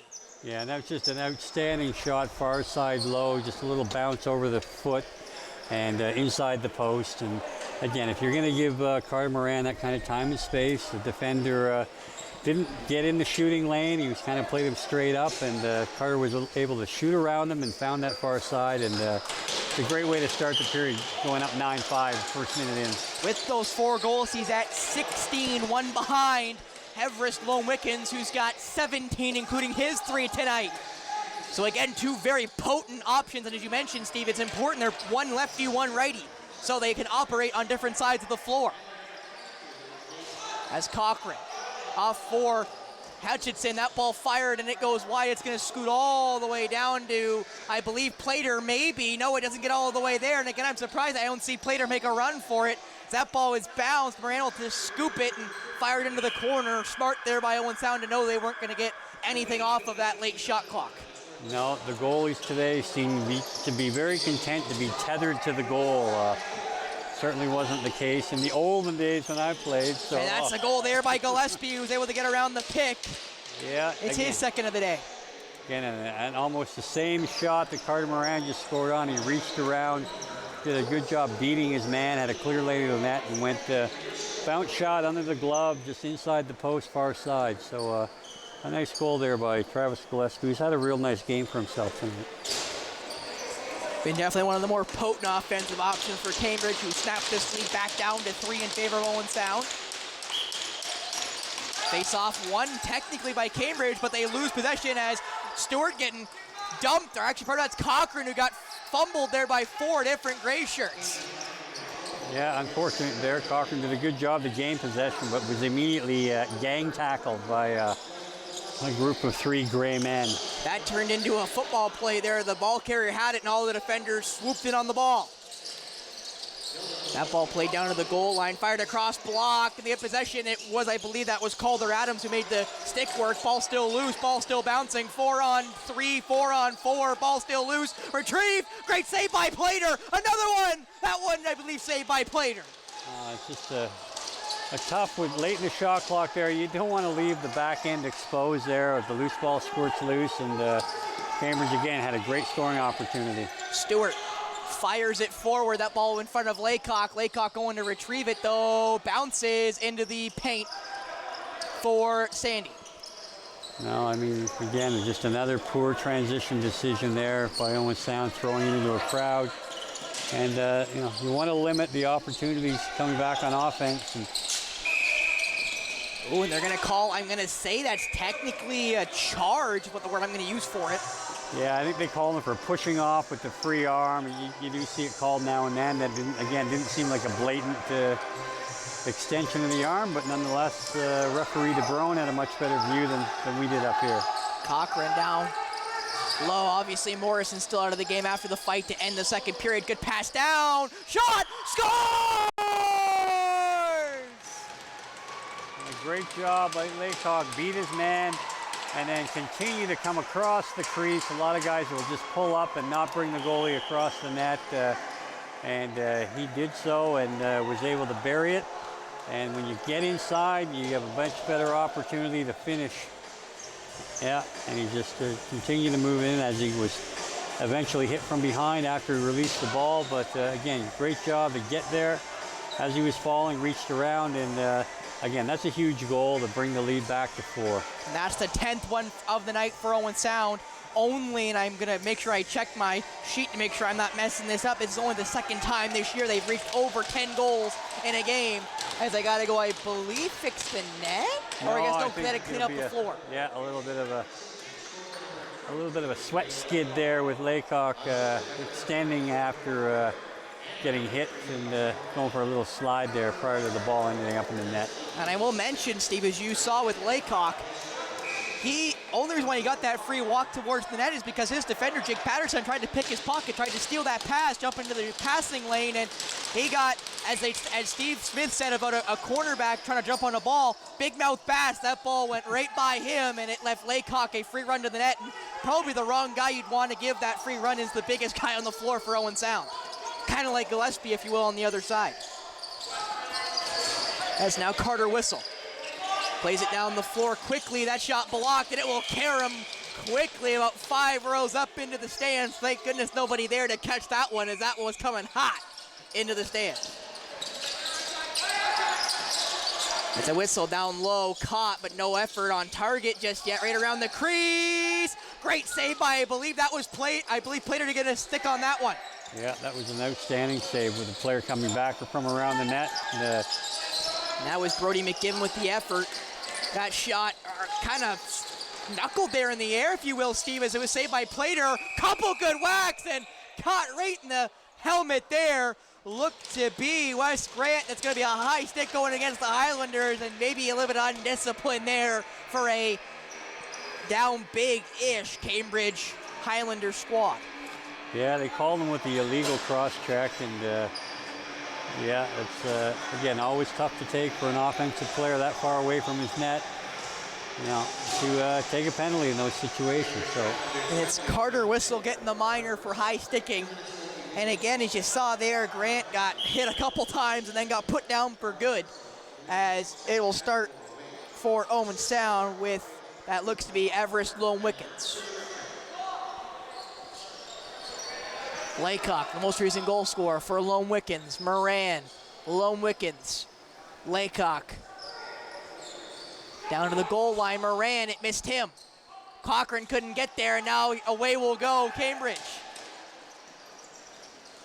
Away they will come. That ball wide hits the 2011 Midwest Division Championship banner. And it's going to be, I believe, a high stick going against Cochran and the North Stars, and you'd say undisciplined there by Jordan Cochran, who just tried to get the stick as he ran away and missed. Yeah, he took a slashing penalty there, and again, a bit of a frustration call, but you know, you don't want to take those A in the offensive zone and B when you're on the power play. Again, you know, it had nothing to do with the ball carrier or possession, and it's just more of a frustration reaction, and you know, you're going to have a little 4-on-4 as a result, and eventually Cambridge will get up to the power play as well. As Gillespie lost it there, thrown forward. Who will retrieve it there for Owen Sound? It will be Moran. Moran's got Calder Adams with him. He plays it off to Laycock. Does it? What a save by Talem Sandy. I thought he hit the net. Apparently he did it, and away we come the other way. 2-on-1. Cambridge, saved by Plater. Good tie up there by Grant. Grant will keep driving like he's playing some rugby or wrestling. As there are another couple shots there, as away will come the ball, and away will come Nolan McVicker. McVicker waiting for some offensive players to make their way onto the floor. Laycock gave it off there to Cole Hutchinson. Got 10 to work. Hutchinson scores! Cole Hutchinson! As Gord Chapman would say, hit it, put it on the top shelf where the can of corn is. Yeah, again, that was a really nice executed play, and what a shot by Cole Hutchinson! Oh my goodness! I don't know what you keep on the top shelf there, Steve, but for me, I'd say it's the cookies or the bags. And yeah, well, you'll find those opportunities arise a lot of times in that 4-on-4, and the defense really wasn't set. They were sagged in. They allowed him to kind of skip to the net and put a lot on that shot, and it was well placed and had a lot going for it. Still 4-on-4 between these two sides as Hutchinson just exploded my no-name freezer bags. I'm not too happy about it, Steve, by the way, as Gillespie makes his way towards the net. Gillespie fires, scores! And that was not a rocket, more a looping curveball there as it beats Plater. Still 4-on-4. That was an off-speed muffin that kind of handcuffed Miles Plater, but again, Gillespie has just been too much to handle inside for a lot of the smaller defenders, and got a nice pick, got some room there, and yeah, it was just too much to handle for Marcus Patak, and he had extended here, and you can't really try to do that with a big man, and he half shot the ball and going across his body, and again, we're still here at 4 goals, and Cambridge is still hanging around. Cambridge will get the power play here with about 30 seconds left of the Cochrane penalty, and they're down by 4. 11-7 in favor of Owen Sound, 13:40 left in this third and potentially final frame. Straight across the top. That ball fired by Gillespie. Again, a problem tonight for Cambridge. They've struggled to make ball to net. That ball is just caught by Plater. That was some hand-eye coordination there to just catch it with the glove. That's not a trapper, guys. That's a hockey glove he just caught that with. Like he's playing for the Bay Sox. As Cochrane now will make his way up the floor. Back to 5-on-5 as Cochrane can come fresh out of the box. Laycock takes a bump. Laycock fires it wide, and Moran will retrieve it with 5 to go. He gives it off. Grant's going to have to fire it. No, he's not. Laycock just missed the net. But a good attempt there by Laycock as he and Rolando Henderson reacquaint.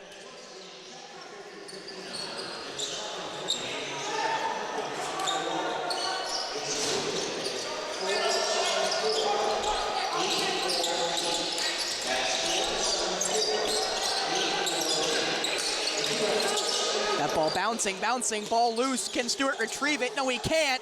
Chance for Cambridge. Good save there by Plater. Hot off of the pads. Ball still loose. And now taken away by Moran, who's got a runner in Stewart. Calvin Stewart makes his way towards the net. Stewart just missed. He did get Sandy moving. That ball bouncing, and still bouncing. Nobody can seemingly retrieve it, and now Cambridge will.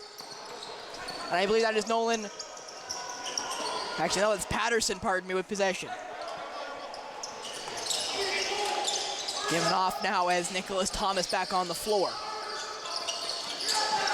Right around the top will go McGibbon. McGibbon trying to fire. Somebody's lost some sort of equipment on the floor there. Stick actually got broke. It was a net that I saw. The stick got shattered, so scores on the transition as Nicholas Thomas capitalized on the lack of a defender there for the Highlanders.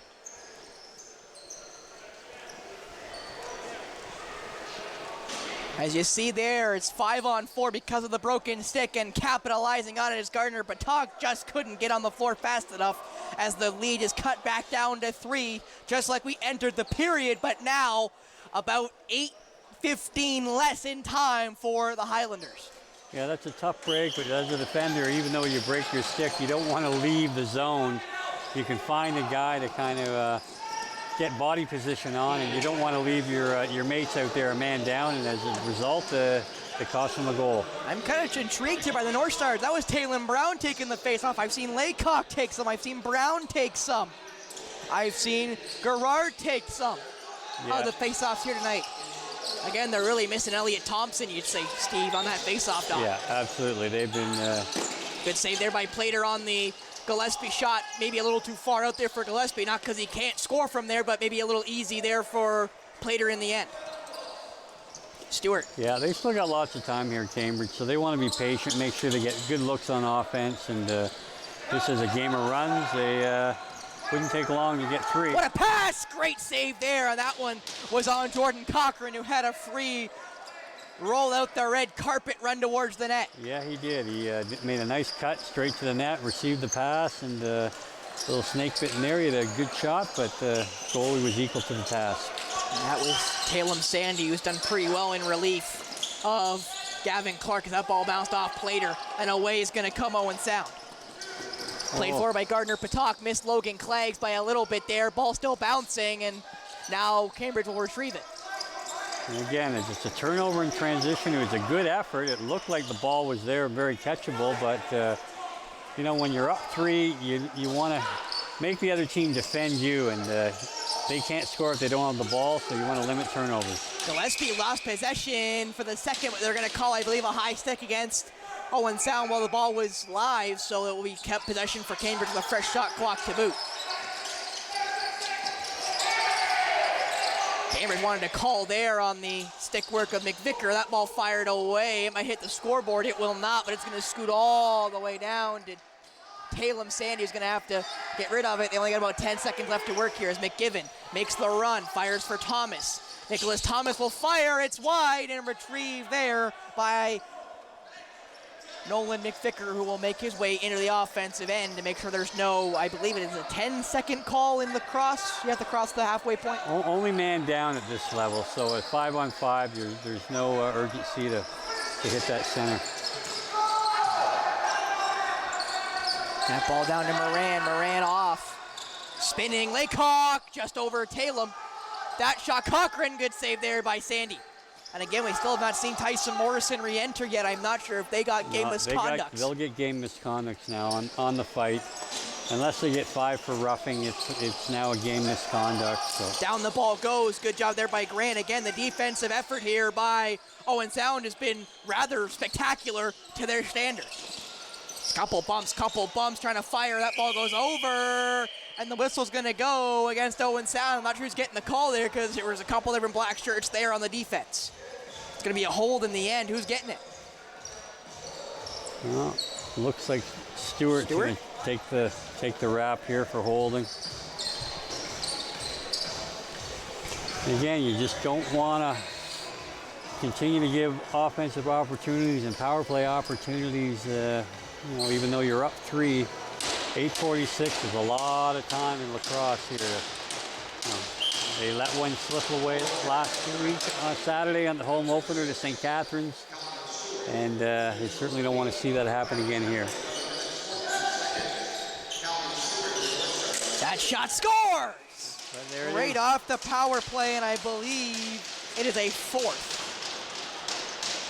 And that almost mirrors one of their last power play goals. 13 seconds in, just a couple of passes, and the shooter comes around the top and buries here. You just want to make sure that you get in the shooting lane here. And it was just too easy. Got sealed by the top man and made no effort to really come around that. And that is a 4th for Jason Wanyama. Has been potent in his efforts on target. Another face-off win for Cambridge, so they can continue to eat in this lead here with this next possession. As you mentioned, in lacrosse, it's, you know, pretty easy to make a 3 or 4 goal lead. Ain't that much in lacrosse, as that's going to be a illegal screen as Gillespie, and it looks to be Stewart collected. Again, Gillespie's got probably 5 or 6 inches on Stewart, but you got to love Calvin Stewart not backing down from a fight. That ball bounces away and now picked up by Ethan Kerr. Kerr making a run for it. Getting harassed by his numerical counterpart in Lankowski. He gives it up there to Cochran. Moran up top there for Hutchinson. Gave it off to Lone Wickens. Everest Lone Wickens making a run for it. Lone Wickens, that ball over. Moran does collect it. Moran's got the fire here, though. He does. That one saved, and Cochran with a chance to get it. Couldn't beat Henderson, though. No, it's important for Owen Sound on those opportunities to try to get that second chance opportunity, make the defense stay out for an extra 30, and see what kind of offense they can create. And it just keeps the ball out of the potent offense of a couple of these Cambridge players. Played over, immediately lost his footing though, and Owen Sound should come away with it. They haven't just yet. Ball still bouncing, and retrieved by Owen Sound. They might almost lose it though, but they do get it away as it stopped, deflected. Ball still loose though for Owen Sound here in front of us. As away will go Owen Sound, and a good pick there by Pryor. As now McVicker will wait. Yeah, but real good pressure by Cambridge here. Really shut transition down, and Owen Sound is already under the 10-second shot clock here. That ball bounced off Laycock and I think Lone Wickens as they're both making mad dashes. They're gonna have to fire here. They won't, so the ball will just stay behind the Cambridge net. Yeah, Owen Sound's really struggled to create any offense here in this third period. So they're gonna need to try to spring something loose in transition and open up this lead one more time to 3 goals. Gillespie trying to make another dash for it. Gillespie gets knocked down, lost the stick and the ball, and now away is going to come Ethan Kerr. And Kerr's just going to run. And Kerr's got a defender, but he's got his back to him. Kerr making a dash. Kerr lost it. So Kerr's going to have to retreat. He's now 3-on-1 though. I don't know what the Owen Sound defenders were doing, standing there watching and not getting involved in transition. There was no help to come from the bench. And as a result, they turned the ball over again. So they're really hanging on here. McGibbon gonna fire, it looks like bouncing, saved by Plater. We'll mention both these two teams came into this period with only 3 goal scorers. Owen Sound's got a couple more here with Laycock and Hutchinson getting on the board, but Cambridge, by that same token, has 9 goals by 3 different guys. So both these two teams have been heavily relying on some certain key offensive options. And again, Owen Sound just turns the ball over on a bad pass here, and they're going to go back to defending. Very sloppy here in the last 10 minutes of this third period. They're only about halfway done that 10-minute span I'm mentioning. As Thomas, that shot saved and whacked away by Plater. Didn't think he had it, and maybe he was right. Down is Coverdale there. I'm not sure if he got whacked as he went down by Pryor, but he was definitely slow to get up. And another slow to get up there is some contact made there to the wrist of it looks to be Evan Wallace. As now Claggs gonna get harassed. He got caught up high. Claggs trying to make a way around. He will. Claggs might have to get rid of it here. He's gonna get forced here by 3 different gray shirts. Still has possession, gives it up to Moran. But again, just no transition whatsoever on Owen Sound, and another bad pass forced. And a great job there by Owen Sound. Look at the fresh shot clock off of the Taylor Brown check as he got a hold of Nolan Bronco. Yeah, it was good hustle. He almost was in that checking from behind zone, but he got away with that and was able to now get the ball back. Moran over. Laycock making a dash. Laycock shot, that one saved. Is now back to the wood he goes. Rolando Henderson. So I'm wondering, Steve, if it's a scoreline based thing or if it's a feel thing for Rolando Henderson. I think it's a. They're going to call too many men on Cambridge. So that's on offense. Too many men is a possession change. On defense, it is a penalty. Yep, they got Owen Sound got away with an over-exuberant offensive change there, and let's hope for their sake that they can generate something, but they've just been awful in the transition changes here, and as a result, giving up a lot of double teams and not being able to move the ball.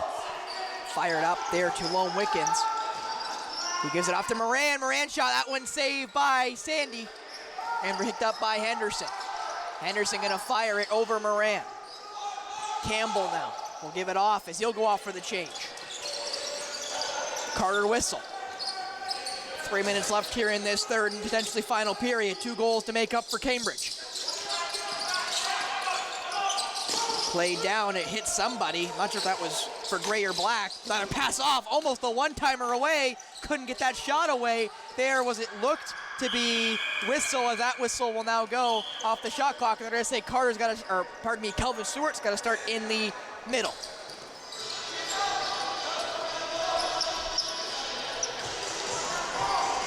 Cambridge is really spread out here, trying to make sure they get the ball back, and that ball shot by off the light there for Hutchinson. That will lead for easier lanes. And looks like Cambridge is going to call a timeout here with 2:41 and try to plot their goal to get them within 1 here. Well, Steve, we mentioned it earlier when they got that goal to bring them within 2, about 8 minutes left in this third period, that, you know, they still had a lot of time left. That hourglass has now lost a lot of sand. They only have about 2.5. Yeah, they definitely, so far Owen Sound has weathered the storm here, and they haven't really produced much in the way of offensive opportunities here for the most part in the whole entire third period, but certainly recently. And they're going to have to really tighten up here. No doubt Cambridge will press to get to within 1 and then look to probably take the goalie out on each possession after that to go 6-on-5. So it's important really for here to Owen Sound to be disciplined, not take any penalties at this point unless it's an absolute must, and you know, to make sure they take control of the ball, don't give anything away in transition, and use that 30-second clock appropriately if they do get the ball in the offensive zone. When would you say they pull Sandys? He actually is going to the bench now, so it looks like they're going to start. Yeah, they might as well go now. I mean, it's, you know, they've really dominated most of this third period on possession and offensive opportunities, so there's no sense in waiting. You know, when you're down 2, you've got to get 1 before you can be down 1. So I will mention, though, Sandy's already at the top of the bench. That ball mishandled, and away is going to come the North Stars. They're going to have to get somebody off, though, for the netman, Sandy, but away's going to come Grant. Grant's going to beat him, and Grant's going to score. The empty netter, his first of the game, will make it 12-9, and you'd think maybe ice it for Owen Sound. They can't count their chickens yet. Again, that just looked like a lackadaisical pass here, the first pass down to the corner, and we're not going to see that part of the replay, but anyways, and a good job to run out of traffic, find a lane, get towards the net. You know, a couple of the Cambridge players went to the bench in an effort to get the goalie back out there rather than pressuring the ball carrier, and it's ended up hurting them. We'll mention that's Wes Grant's first goal of the Junior B season. Doesn't get much easier than that, Steve, but it maybe doesn't get more important than that either. No, this is a huge game to be able to take one at home against a team that is higher than you in the standings. Is right there with you and higher than you in the standings, and you're going to need to chase them. So. And they do pull Caleb Sandy again, trying to cut back into that now 3-goal lead for Owen Sound, 6-on-5.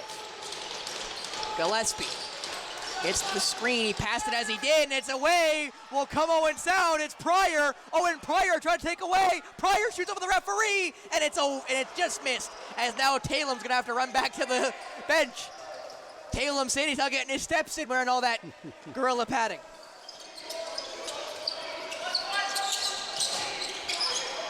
Cambridge really running out of sand, though, in this hourglass with about a minute and a half left in this game.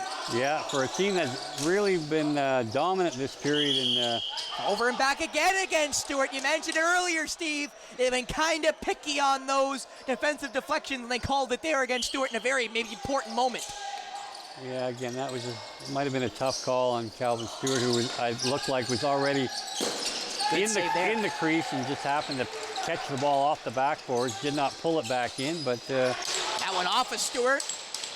Hopefully off the padding, and that one might leave a welt or bruise. Kept possession though for Cambridge. That shot blocked again, I think, by Stewart. That shot scores.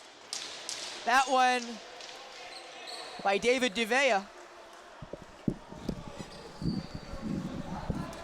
Well, that just shows you how important that empty net goal was there on a great hustle play, because Cambridge finally had a little bit of pressure there and had numerous opportunities, kept getting a lot of blocks, and finally found a way to put one in.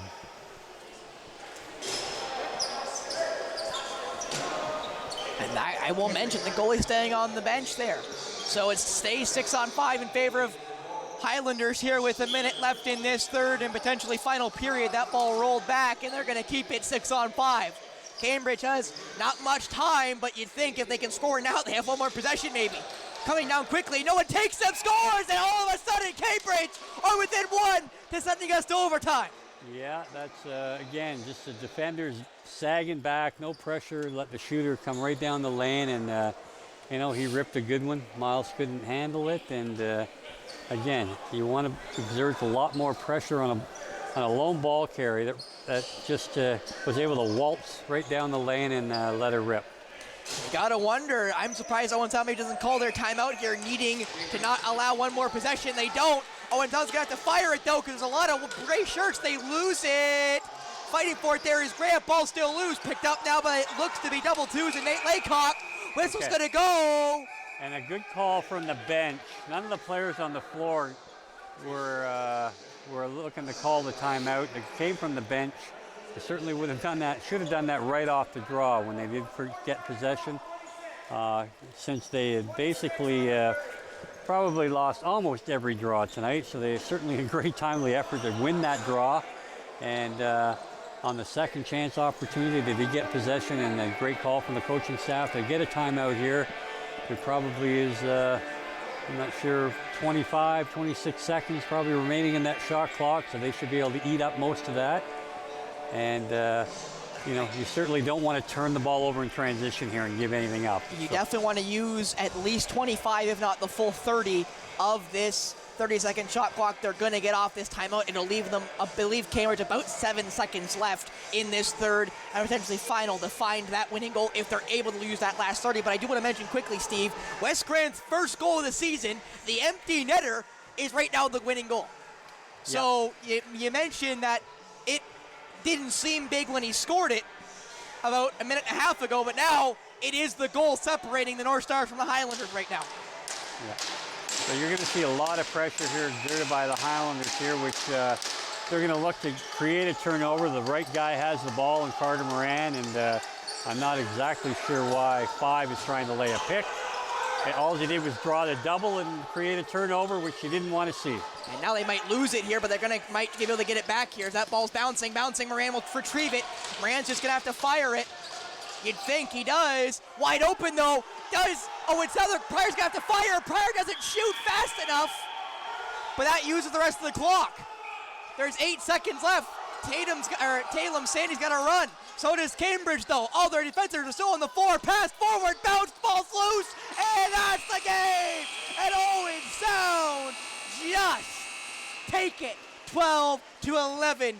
Maybe not as pretty as they would have wanted, Steve, but they're able to get the result against the Highlanders regardless.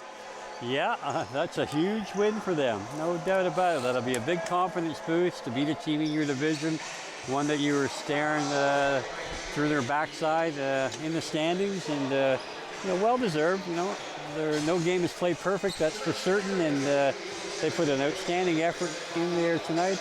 Great hustle all over the floor, and both teams really had spurts there where they were dominant. So tough loss for Cambridge, big win for Owen Sound, and they creep sort of right in the middle of the pack. And with Guelph coming to town on the schedule, they're looking to move on up the standings and they keep this winning going at home. No doubt. Now they are 1-1 at home. They've only played 2 home games, which with their record of 5-5 is kind of surprising, but they do have quite a few home games coming up. Steve, I count 7 in a row coming up here soon for Owen Sound, which could be coming at the perfect time with a bunch of guys, as you mentioned off the air, a bunch of guys coming back from the States. Yeah, that's, I mean, between injuries, suspensions that are expiring, and getting all the bodies back that they have on their roster, certainly the timing is good to get a little homestand here and try to, again, chip away at the lead that they gave up with the tough road to start the season. Wes Grant with the game-winning goal off the empty netter, his first goal of the year. Again, doesn't come much bigger than that, getting the game winner in a game, again, against a team that's just above them in their division. In the playoff race you'd expect with Cambridge. Again, they're in the really hard division with the Regals as well as the Elora, with the Elora, so it may not get any easier for Owen Sound, but with that said, again, as you mentioned, the homestand should hopefully help out with that as well, as Miles Plater, who played a really good game, even with the result being 11 goals, that's not relative to how good he was. No, he was outstanding, especially the first part of the game, only allowing 1 goal in that first period, which is, you know, just gives your team so much confidence going into the rest of the game. And yeah, he stood tall. I mean, Cambridge really came at them the last half of this game. Their offense really got in sync. Their power play was effective, and but Miles made some big saves when he had to. Well, that'll be it here for us. For Steve McCarthy and myself, Spencer Byers, and the great Mark Perry in the control room. Thank you so much for tuning in to Junior B Lacrosse as the Owen Sound North Stars get their 5th win of the season in a